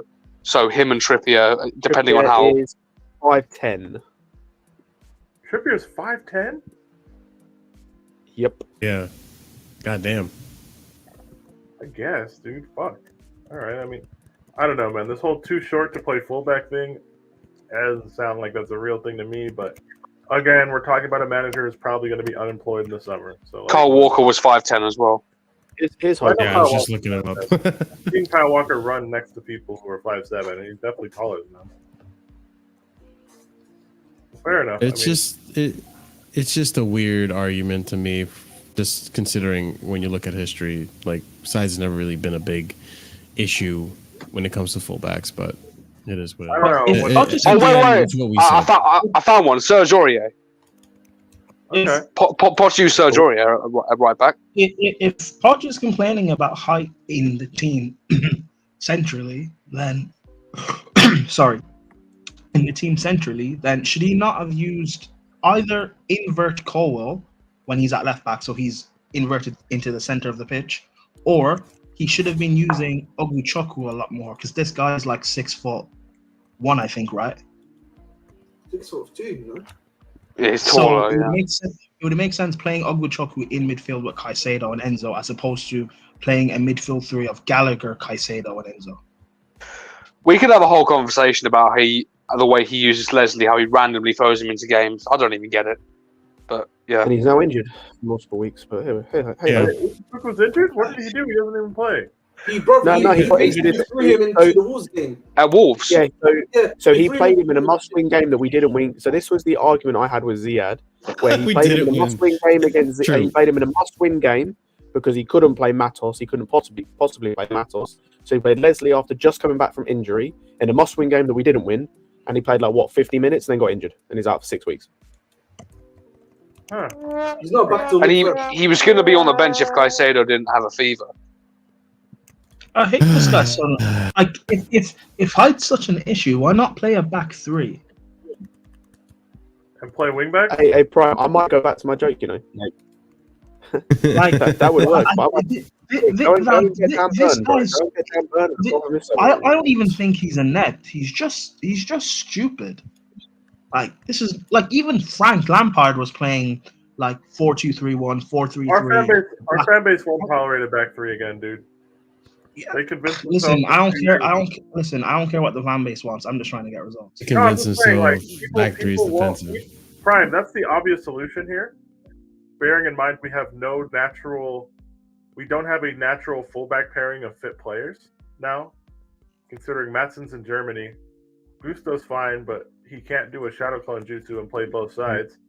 So you're either he looks like he could though. And you're either playing Colwell left back or Disassi and also right. Considering, I don't know. How about you just play wing back? Also considering the way he uses wingers as well. I'll say considering the way, like especially recently, especially against Middlesbrough, he was using Madueke and Mudryk as touchline wingers with chalk on their boots. Like I could 100% see him playing them as wing back. What annoys I'm not saying it'd be good. Like, it was like him playing it. What annoys me is this persistence of him using Gilchrist, who is a centre back, at right back, forcing Gusto to play left back. When you've got a left back in our academy, use Dylan Williams. He's an actual. I will say on the Gilchrist thing, I actually do think long term he will be a right back. So I do kind of understand that. Just because, ironically enough, I think that is because of height. Like I don't know because I haven't seen him play centre back. I don't know how. Scott, Dylan Williams is tall. By the way, when I saw no, I know, but I'm saying just in the Gilchrist thing, I understand why he plays him right back. Yeah, because I think long term he projects as a right back. That's fine. But but Gusto is fit to play, so like that doesn't. Shit! I forgot Gusto's not fit anymore. Fuck. That doesn't make sense. Okay, my bad. He's injured. Wait, Gusto got hurt. What happened? Yeah, he got subbed off in the Middlesbrough game. Remember? Because he hurt his ankle. Wait, but has anything developed since then? Let me check that list I just had. Let me see. I thought no news from my FPL draft team. He's fine. Nice. Very nice. Fine, we're not doing this. I mean, while I'm looking for that, honestly, let's actually discuss another loanee that just happened very recently, actually, and quickly as well. Let's bring up our other striker, Davidson Datro Fofana, who did not have a good. Isn't it Davidson? Make up names, man. David. It says it right in front of. It says it right in front of me too. Look at that. It says it right there. David. Look, he looks like a Davidson. No, all right. Wait, not Marshall. It's an easy African. It's an easy name. It's not even African, man. It's David. Come on. David Datro Fofana. I got you. We just call him Dave. Official. David Fofana has returned to Chelsea after the forward was recalled from his loan at Union Berlin. And guess where he's going? You guessed right. Burnley. David Datro Fofana to Burnley. Here we go. Agreement in place for the striker to join on loan deal. Understand there's no buy option. Chelsea believe Premier League experience will be key. Medical on Saturday. Salary 100% covered by Burnley. First call on deal by David Ornstein. Hey guys, let's play a game. How many starts do you think he gets? I think he gets 2. 2 goals starts or goals? I can't lie to you. Outside of the fact he's joining a relegation threatened team, I do actually quite like this move because I hope that Company fully rates Jay Rodriguez. So I think he'd take his spot on the bench. I don't think he'll be a starter because they start Dooney and whoever the other person is played tonight. I think he's in AFCON because he's South African. Oh yeah, South African, right? Brian, you would know this. Is from Ivory. He's from Ivory Coast. Lyle Foster. No, Lyle Foster. Lyle Foster's South Africa. South Africa at AFCON. In AFCON. South Africa. Yeah, they are. They are. Okay, so Lyle Foster's at AFCON, so that's why this happened. Got it. Because he's there. I could see him getting a few starts. I do think he'll get some starts, and he is under a manager who, even though they are doing badly, has shown he can develop young guys in his very short time being a manager. So I do like this move outside the fact they are deep in a relegation battle. But most the the difference here compared to like a Santos at what's it called? Nottingham Forest is basically all their front line outside of Jay Rodriguez is young, so it doesn't really matter either way. They're going to be young guys playing anyway. So it's like. By the way, you're right. I just checked the list. He's not on the injury. Do you want to know if Burnley are in any of the cups still? Probably not. I believe they're out of the FA Cup. Because if not, then he only has 16 opportunities to play because he won't be able to play against us when they come to Stamford Bridge because of the loan agreement. So there's only 16. There's only 16 opportunities for him to play. I would find it really odd of Burnley to initiate this loan and pay his salary just to have him sit on bench. Yeah, they're out of the country. I mean, but Union Berlin did that.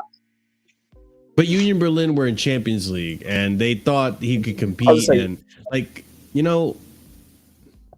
ahead, Scott. They're not going to play him. So the Union Berlin one, though, you expected him to play more. You didn't expect him to fall out with the coach, and you didn't expect them to be as bad as they were. Like, if they'd have been as good as they were last season, I think... The coach got sacked, right? Yes. If they'd have been how they were last season, I think that it would have been better. I will say, Jay's mentioned in the chat, this loan is way better than the Sevilla one.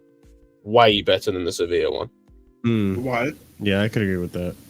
Why? Because he's not trying to start with 6 other strikers. Okay, I didn't. Okay, fair enough. Yeah, we were talking about this last stream. Yeah, they basically have currently 5 strikers or 5 guys that play striker, and they were looking at Fofana on loan, and then they were looking at Asmoon on loan. They were looking at seeing if Roma wanted to terminate the loan, which I think they would do, considering I saw one Roma fan after the last game against Lazio call him a terrorist. What, Lukaku? Oh, Jose. No, not Jose, Asmoon, who's Iranian. No, they have an Iranian. I saw a Roma fan online call him a terrorist. He's not good. Yeah, so they were looking basically to sign him on loan as well. Yeah. So then it would have been 7 strikers. Fofana would have been one of 7 strikers trying to fight for 2 spots. Yeah, it would have been insane. That's so dumb. And would have been, I'm sorry as well, would have been comfortably the youngest of the 7 strikers. I prefer this, even if it is using scouting AI like Vic says here. Because I forgot Burnley's one of the teams that used the scout AI tool. Even if it was using it. Remember we used this Infinite Athlete and all that? Like we used scouting AI. Yeah, we were on some sort of program with Burnley and a bunch of other. I think it was MLS clubs or something. MLS clubs. It was the one where you upload your training videos on there or something. I don't know. It's interesting. That's what I remember. Completely went out of my mind. Scott, for me, I am not a fan of sending our talent over to relegation Premier League clubs. Not a fan of that. I agree in terms of if I had always, I much prefer to send him to somewhere in the Netherlands to or upper half table club, or same in Portugal, send him to a Molde where he will play a lot and he'll be playing for a team going to win the title. But if you're giving me the choice between this or Sevilla, which pretty much were the only 2 options that we know of, I'm picking this. As I said, I prefer not to send him to a relegation threatened team. Outside of that, I don't mind this loan because he should get game time. I'll be real. I would rather have just kept him and then send out Broa. That too, but the coach, I don't know, just send out David Washington. David Washington would count against the loan rule, so he wouldn't be able to be sent out. Oh, he's not homegrown. I think. To be fair, Fofana's not homegrown either. I don't know how the loan rules work, by the way. No, that's not real, by the way.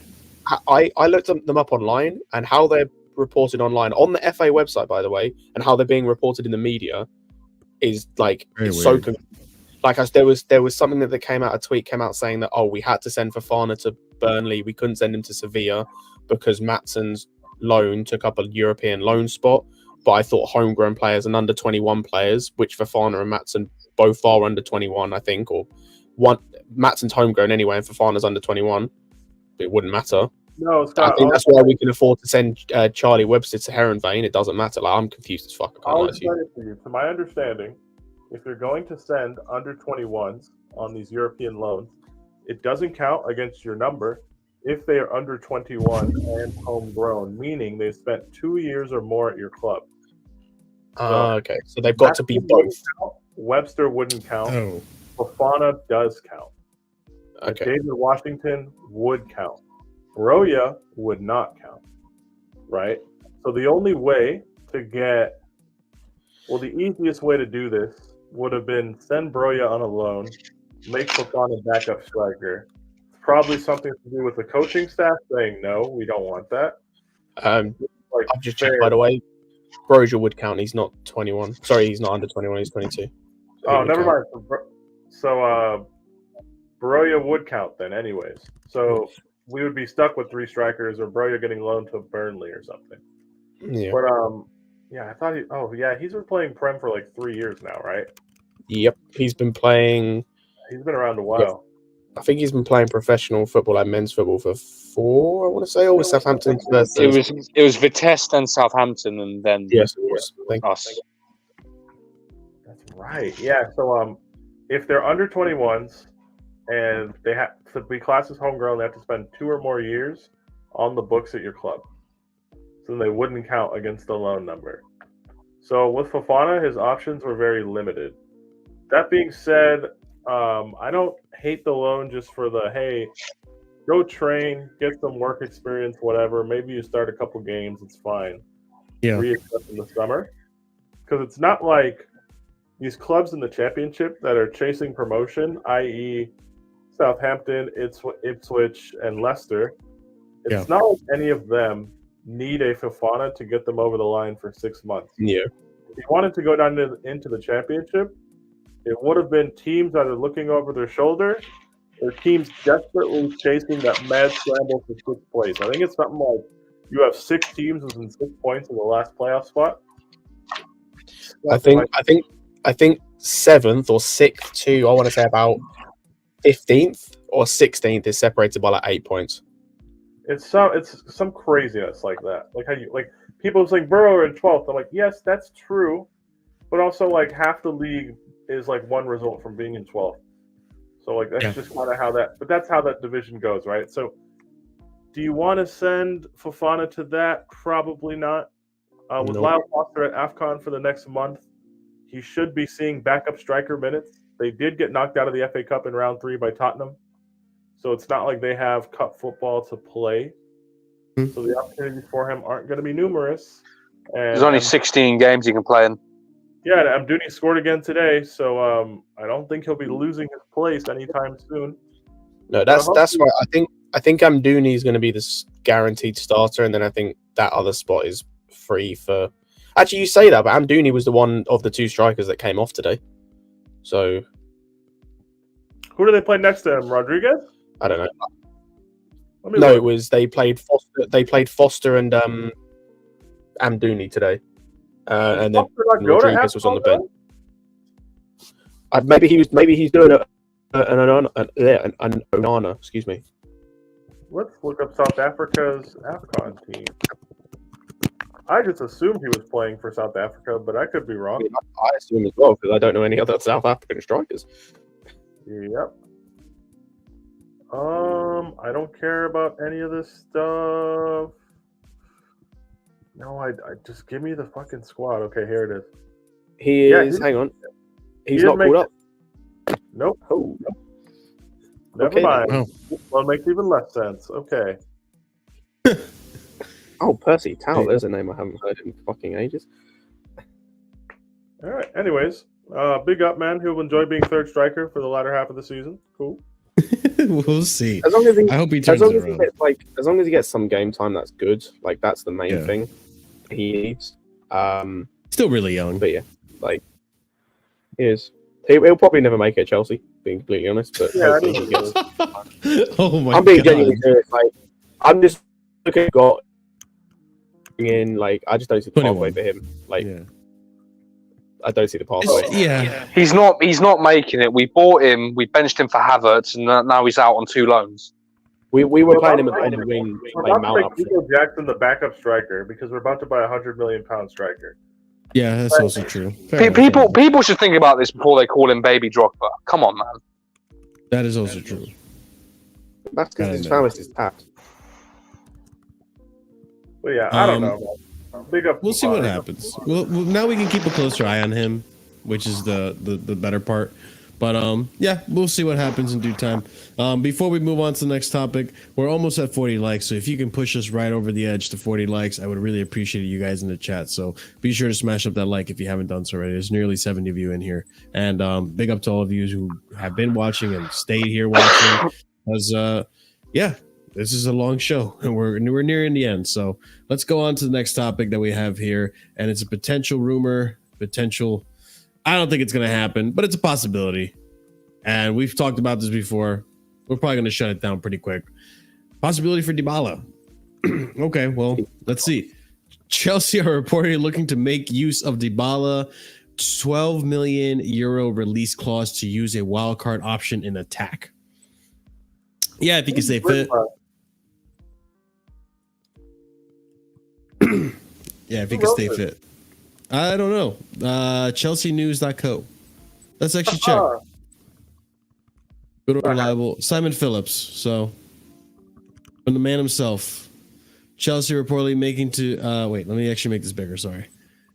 Chelsea are reportedly looking to make use of 12 million release clause to use as a wildcard option attack. As we know, the Blues have been weighing up the possibility of signing a new striker this transfer window. Okay. As of now, there aren't any moves that seems advancing at all, with the top targets seemingly unattainable or big stumbling blocks so far. So could they now turn their attentions to another wildcard option, such as Roma's Paulo Dybala?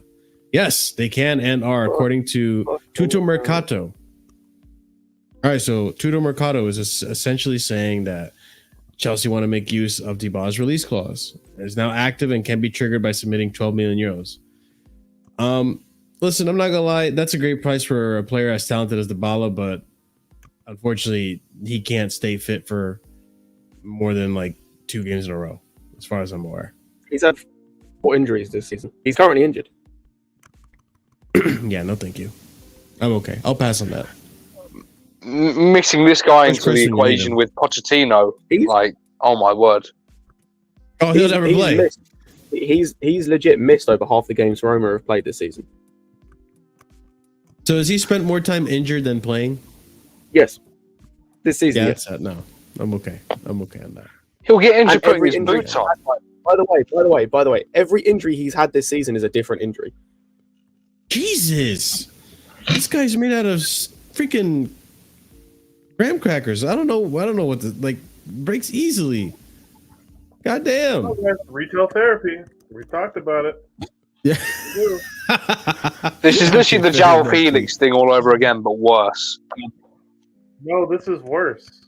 It's worse.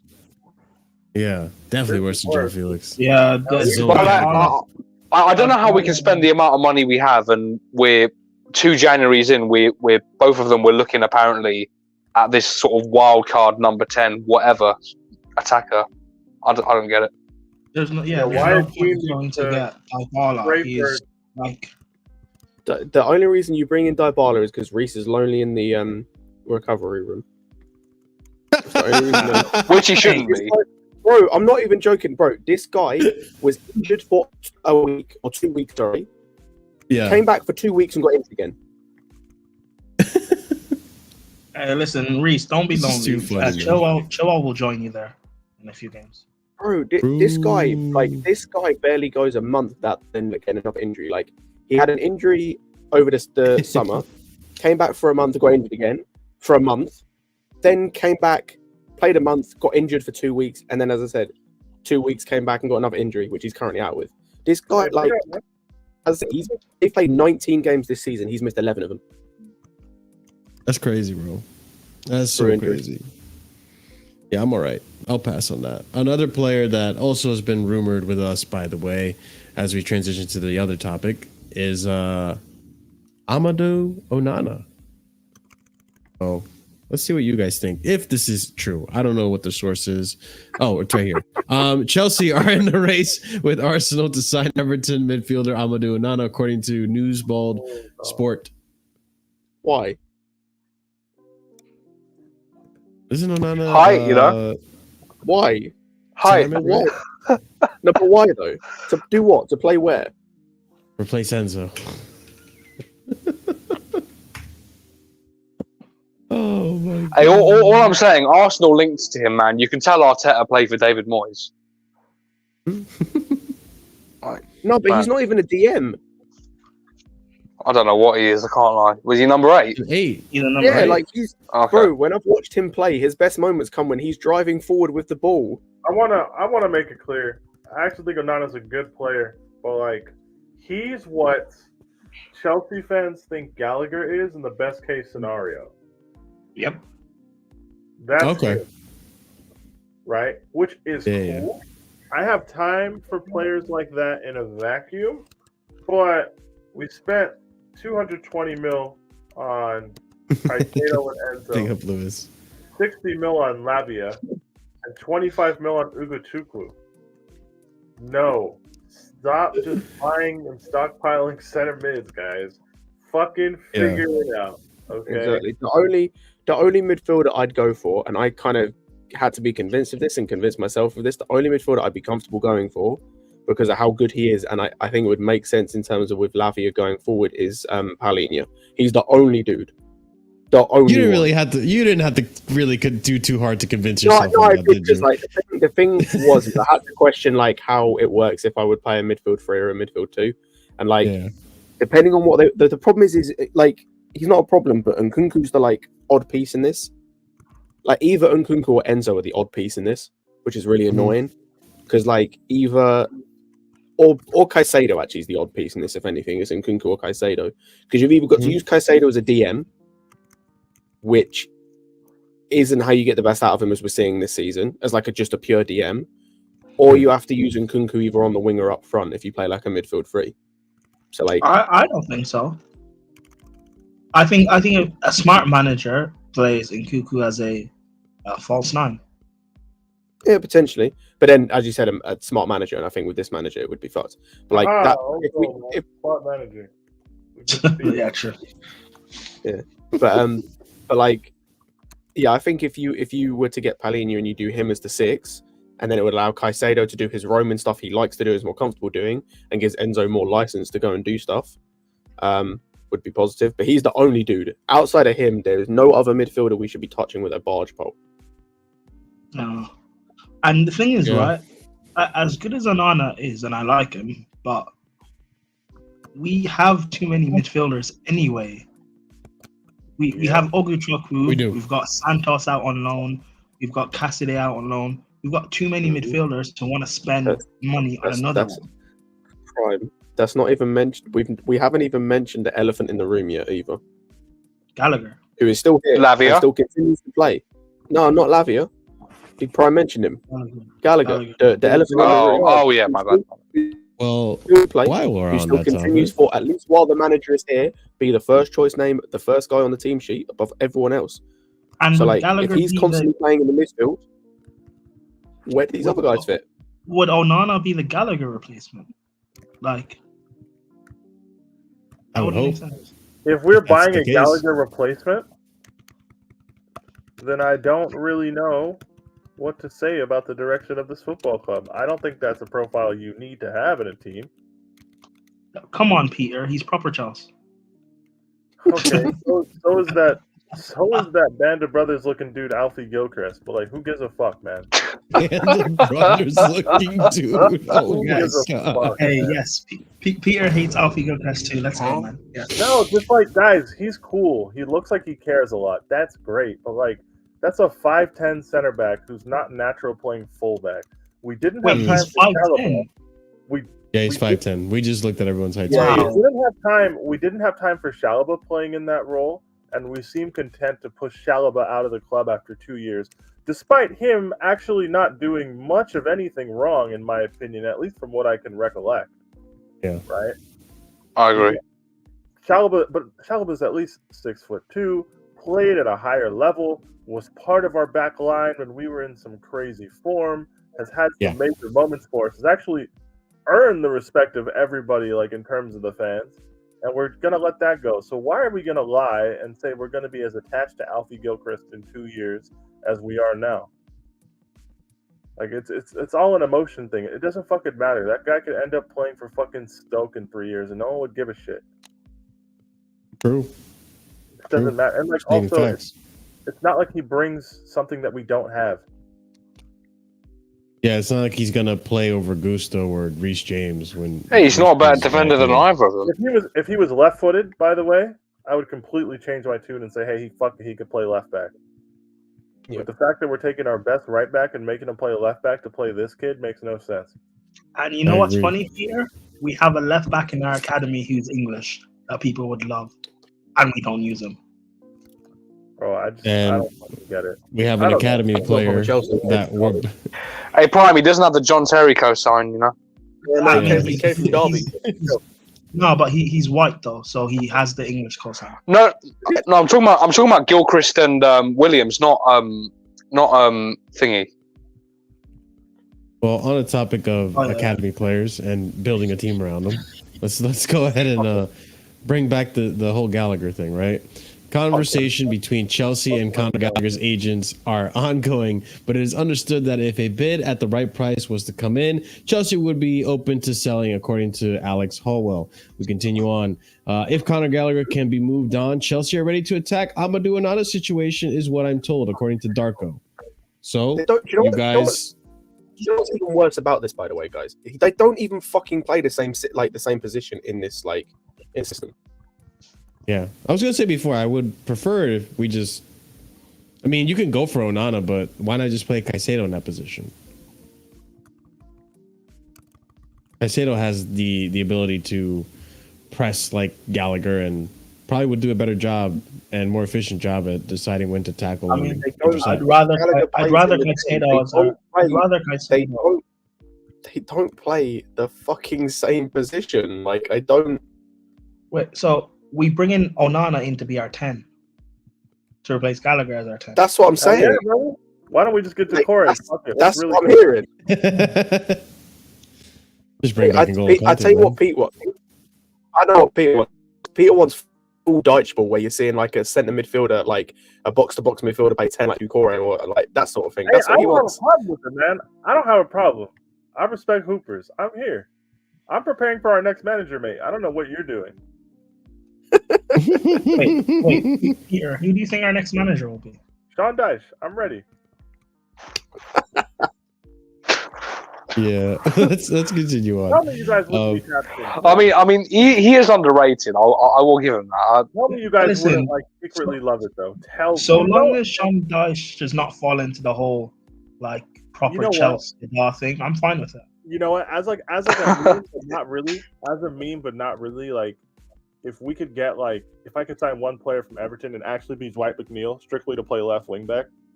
Yes. Like, actually would, because I think he's good, and he's left-footed. He can cross the ball well.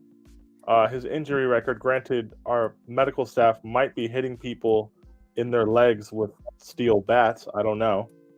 Yeah. So, his injury record. He's never played left back though. Oh, bro. Speaking of left, if I'm looking at anyone for Everton, Mikalenko maybe. Did he play wing back? I'm not saying left back. I'm saying strictly left wing back. We're going back to being a back three club. Back three, yeah, fine. I'm fairly certain. I could be slightly wrong, but I'm fairly certain that he played left wing back for England under 21s. That's hilarious if that's true, because I've never I obviously don't fucking watch under 21s football or England under 21s for that matter, but I've always looked at him and thought that's where he should play. Yeah, no, I agree with you. I think I always thought he'd be a great left back, but he just never played there. No, but I just look, guys. Yeah. Sean Dyche, fucking Dwight McNeil, left wing back. Gusto or Reece James able to run again, right wing back. I'm ready. We got 3 at the back. Caicedo with Enzo in midfield. I'd take Sean Dyche over Poch any day, man. I hear it. Reece James right centre back. I'm there in a 3. No, Reece James right centre back. Gusto right wing back. I'm there. Guys, I'm on the Reece James train again. I'm there. Back to the Miguel Delaney report here. Chelsea are willing to do a deal for Connor Gallagher for £50 million, but has emerged as one of Mauricio Pochettino's most trusted. One of the players in Mauricio Pochettino's most trust for his tactical idea, and he has seen as one of the few in the squad currently ideal for the Argentines 4-3-3 system. Okay. Connor Gallagher has worn the armband in Reece James and Ben Chilwell's absence, but even close allies, Jesus Christ, of the midfield do not describe him as a natural leader, according to Mount Law, which, okay, take it with a grain of salt. And then here we have Chelsea won a guaranteed fee of £45 million, with the package rising to £55 million and £60 million to consider selling Gallagher this month. And that was from Ben Jacobs yesterday. And then, here we go. A little comp from Middlesbrough so you guys can understand how crap he was during this game. But, yeah, our captain, Conor Gallagher. That's our captain, but, I mean, this guy was shit during this game, and it was Middlesbrough. Hey, pure talent, bro. What are you talking about? It's Conor Gallagher. That's our indispensable captain, leader, future legend. Gonna get a banner. Respect him. Yeah, whatever. Look, if you guys needed a comp to really cement the idea that Gallagher is #not good, then I don't know. I don't need it. I already. He has good traits, Pete, but he's detrimental to our team. What are these good traits? He's good at. Oh God! Fuck. Okay. He's good at pressing. Okay.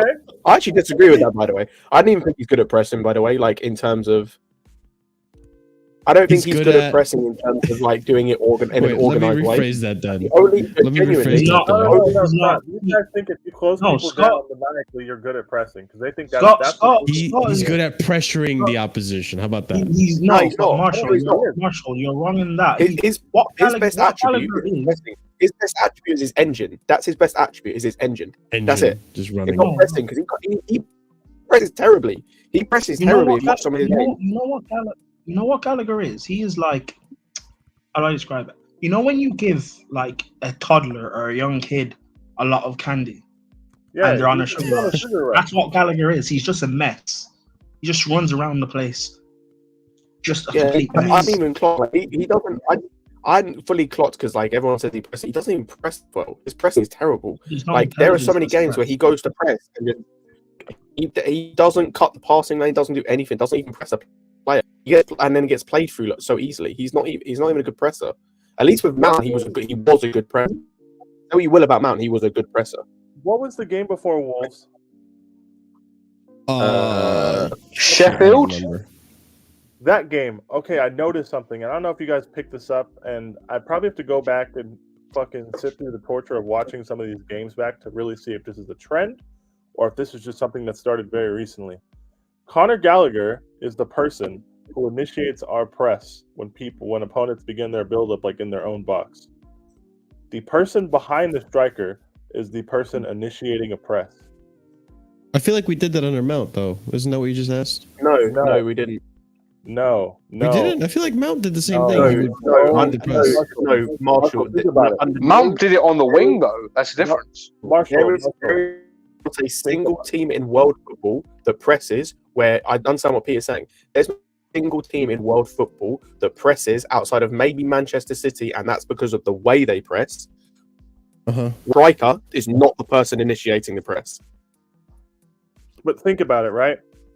If you're going to compress space and try and force errors, the first thing you need is coordinated action by people in the same line.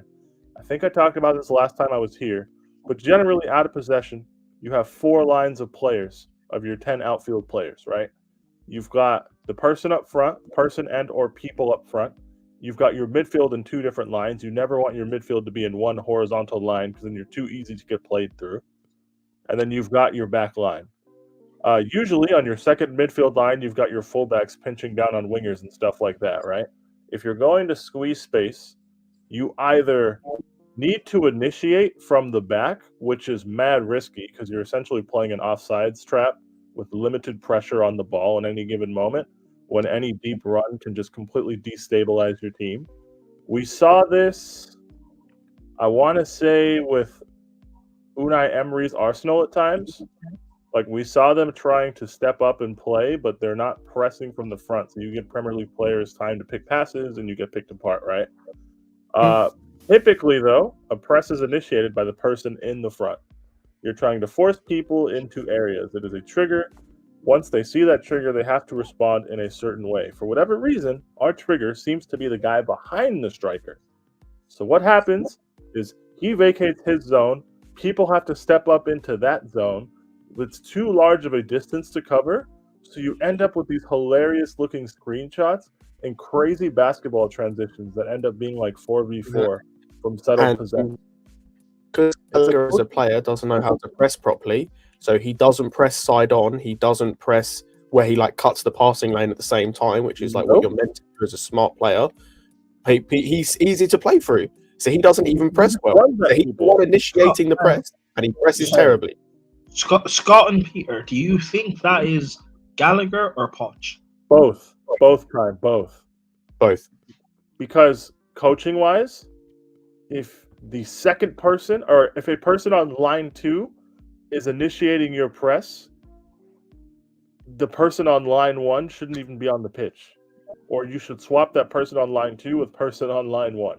Or, as I said, there are ways you can do it. City do it like slightly differently, but that's because they press way higher up because their entire team is in the opposition's half. So like, because if you look at our team, right, our center backs are almost never on the halfway line. They're usually midway between the bottom of the semicircle and the halfway line, meaning our center mids are 5-6 yards further back than they optimally would be for like some sort of structure like this to work, right? And then when you see Gallagher vacate that space, you must step into that space because that space is going to be filled by opposition players, and you don't want one straight ball to cut out 4 players and be playing like 8v6 or whatever it's going to end up being, right? So, but like to answer your question, like I just think with Gallagher, too many times it looks like he sees ball, need to go close the person down, and there's not enough intentionality behind like the movement itself. Like, you don't see Gallagher intercept passes in terms of like when he presses, right? The ball usually goes right by him. When he intercepts, it's just the engine and recovering in the middle space when there's sloppy touches more often than not. It's not like how Kante and Jorginho to a lesser extent. It's funny because people will slander Jorginho for running slower than a ref and all this stuff, right? But if you watch Jorginho and Kante, especially at their peaks when they played together, the amount of balls through midfield that they got body parts on to break up play was way more consistently impressive than what we see with our midfield now. And Caicedo is kind of famous for this at Brighton, right? The ability to play, but also the ability to break up play and be disruptive. But if you're asking midfield players to cover distances that are too large and too small of a time frame, you're going to get stretched. And we don't have defenders that are comfortable defending in wide areas and defenders that are comfortable or composed defending the ball in front of them when they're 50, 60 yards from goal. Their tendency is to drop off, and whenever they're asked to do anything mildly uncomfortable, they just kind of lash out. That's why we see all these fouls, right? So you have Caicedo closing these big distances or trying to, him getting played through, then the ball gets like, it goes from centrally in front of our center backs to wide. You have Disasi or Colwell running out wide. You have all these stupid fouls. We get overloaded really easily. All of this stuff starts from just the lack of compactness with our shape. I see it too often. It happens too quickly, and the game always kind of descends into chaos. It's like Lampard ball, but it's worse. Because at least with Lampard, all of our players were in their fucking half. If we got played through, it was a long day. More often than not, we did get played through. But it's like we're in between two minds of whether to kind of play a mid-block, sit back, but oh, there goes Connor Gallagher, the rabid dog, running after the ball again. So now we all have to go, and oh, now it's too late, and now we're getting cut through again. It's fucking frustrating, man. It's hard to watch. Yeah, and that's the issue. And it could easily be coached out, like, or done in a way that it makes more sense, but the coach won't do it. And like I said with Gallagher, because he doesn't press well, because he hasn't got the IQ. As I said, even with Mount, right? Mount wasn't great, but in terms of the pressing, the things that he did, he would cut passing lanes. He would make sure when he was getting tight, he was getting in from the knot. He wasn't in a position to get bypassed more often than not. And it was like, that's what you're meant to do. And also, he would get pressure to the ball to where he would more often than not as well slow players up. So it allowed other players to help get involved. Gallagher just he presses horribly. He gets beaten more often than not. So all he's done is, as Peter said, he's vacated his space. So all he's done is can I ask you something, Scott? Or someone else has to do more work. I agree with what you guys are all saying, obviously, and you know where I stand with Gallagher. I think he's improved as a player this season, and I think there are strong aspects to his game, which you guys disagree with. But what I wanted to ask you, Scott, because I know you're one of Gallagher's biggest critics, is of the games this season, of the few that you've been impressed with, where Gallagher could arguably have been your man of the match. Let's say Arsenal, for example, maybe. What did Gallagher do right in those games that you liked, that you could see if he improves in this department, he could potentially be a good midfielder? Basically everything we touched on. Like his pressing was better, it's more organized. Like, but I don't know whether that's just because it's complete chaos in terms of both teams are end to end, that it's like easier. His tackling was way better. Like that's another thing. At the start of the season, his tackling was way better in terms of like his timing, the way he tackled, things like that was way better. Like he's completely regressed to how he has last season in that respect. Like completely regressed. Like his tackles are horrible. Like they're missed times. They're in terrible places. They're in terrible situations. He got sent off for it, didn't he? Yeah, like he challenged someone from behind for no reason when Silva was in front of him. Like just the way he challenges is horrible.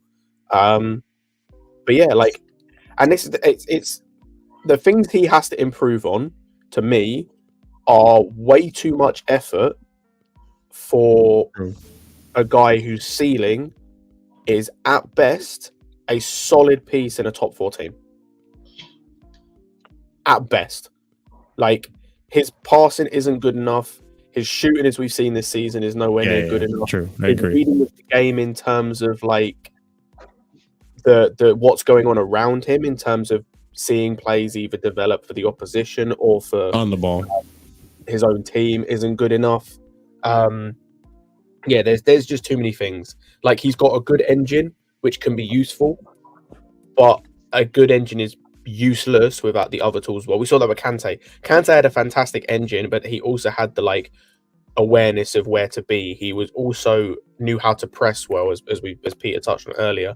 He also knew like how to spot danger. He also knew when and where to foul and to challenge. Like he got yellow cards 100% and made fouls, but it's the areas he did it. Like, and that's the thing. Like Gallagher has so much to learn, and he can learn 100% because he's only 23. Not under Poch, though. But like, not even under Poch. It's just like,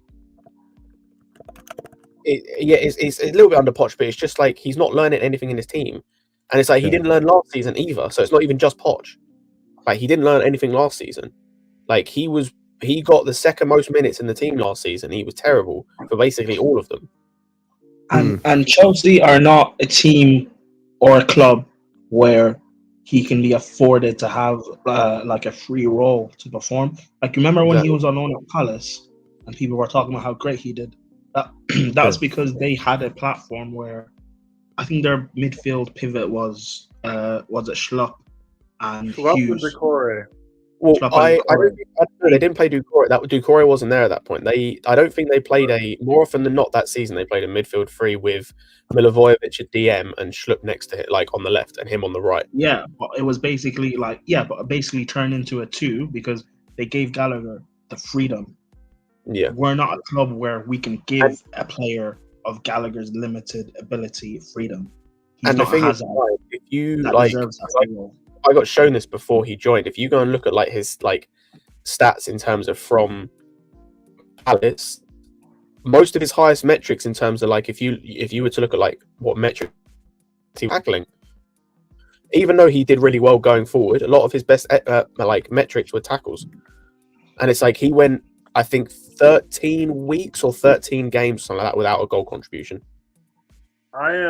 I'm looking at some of Palace's games from this season and just looking at some of the lineups.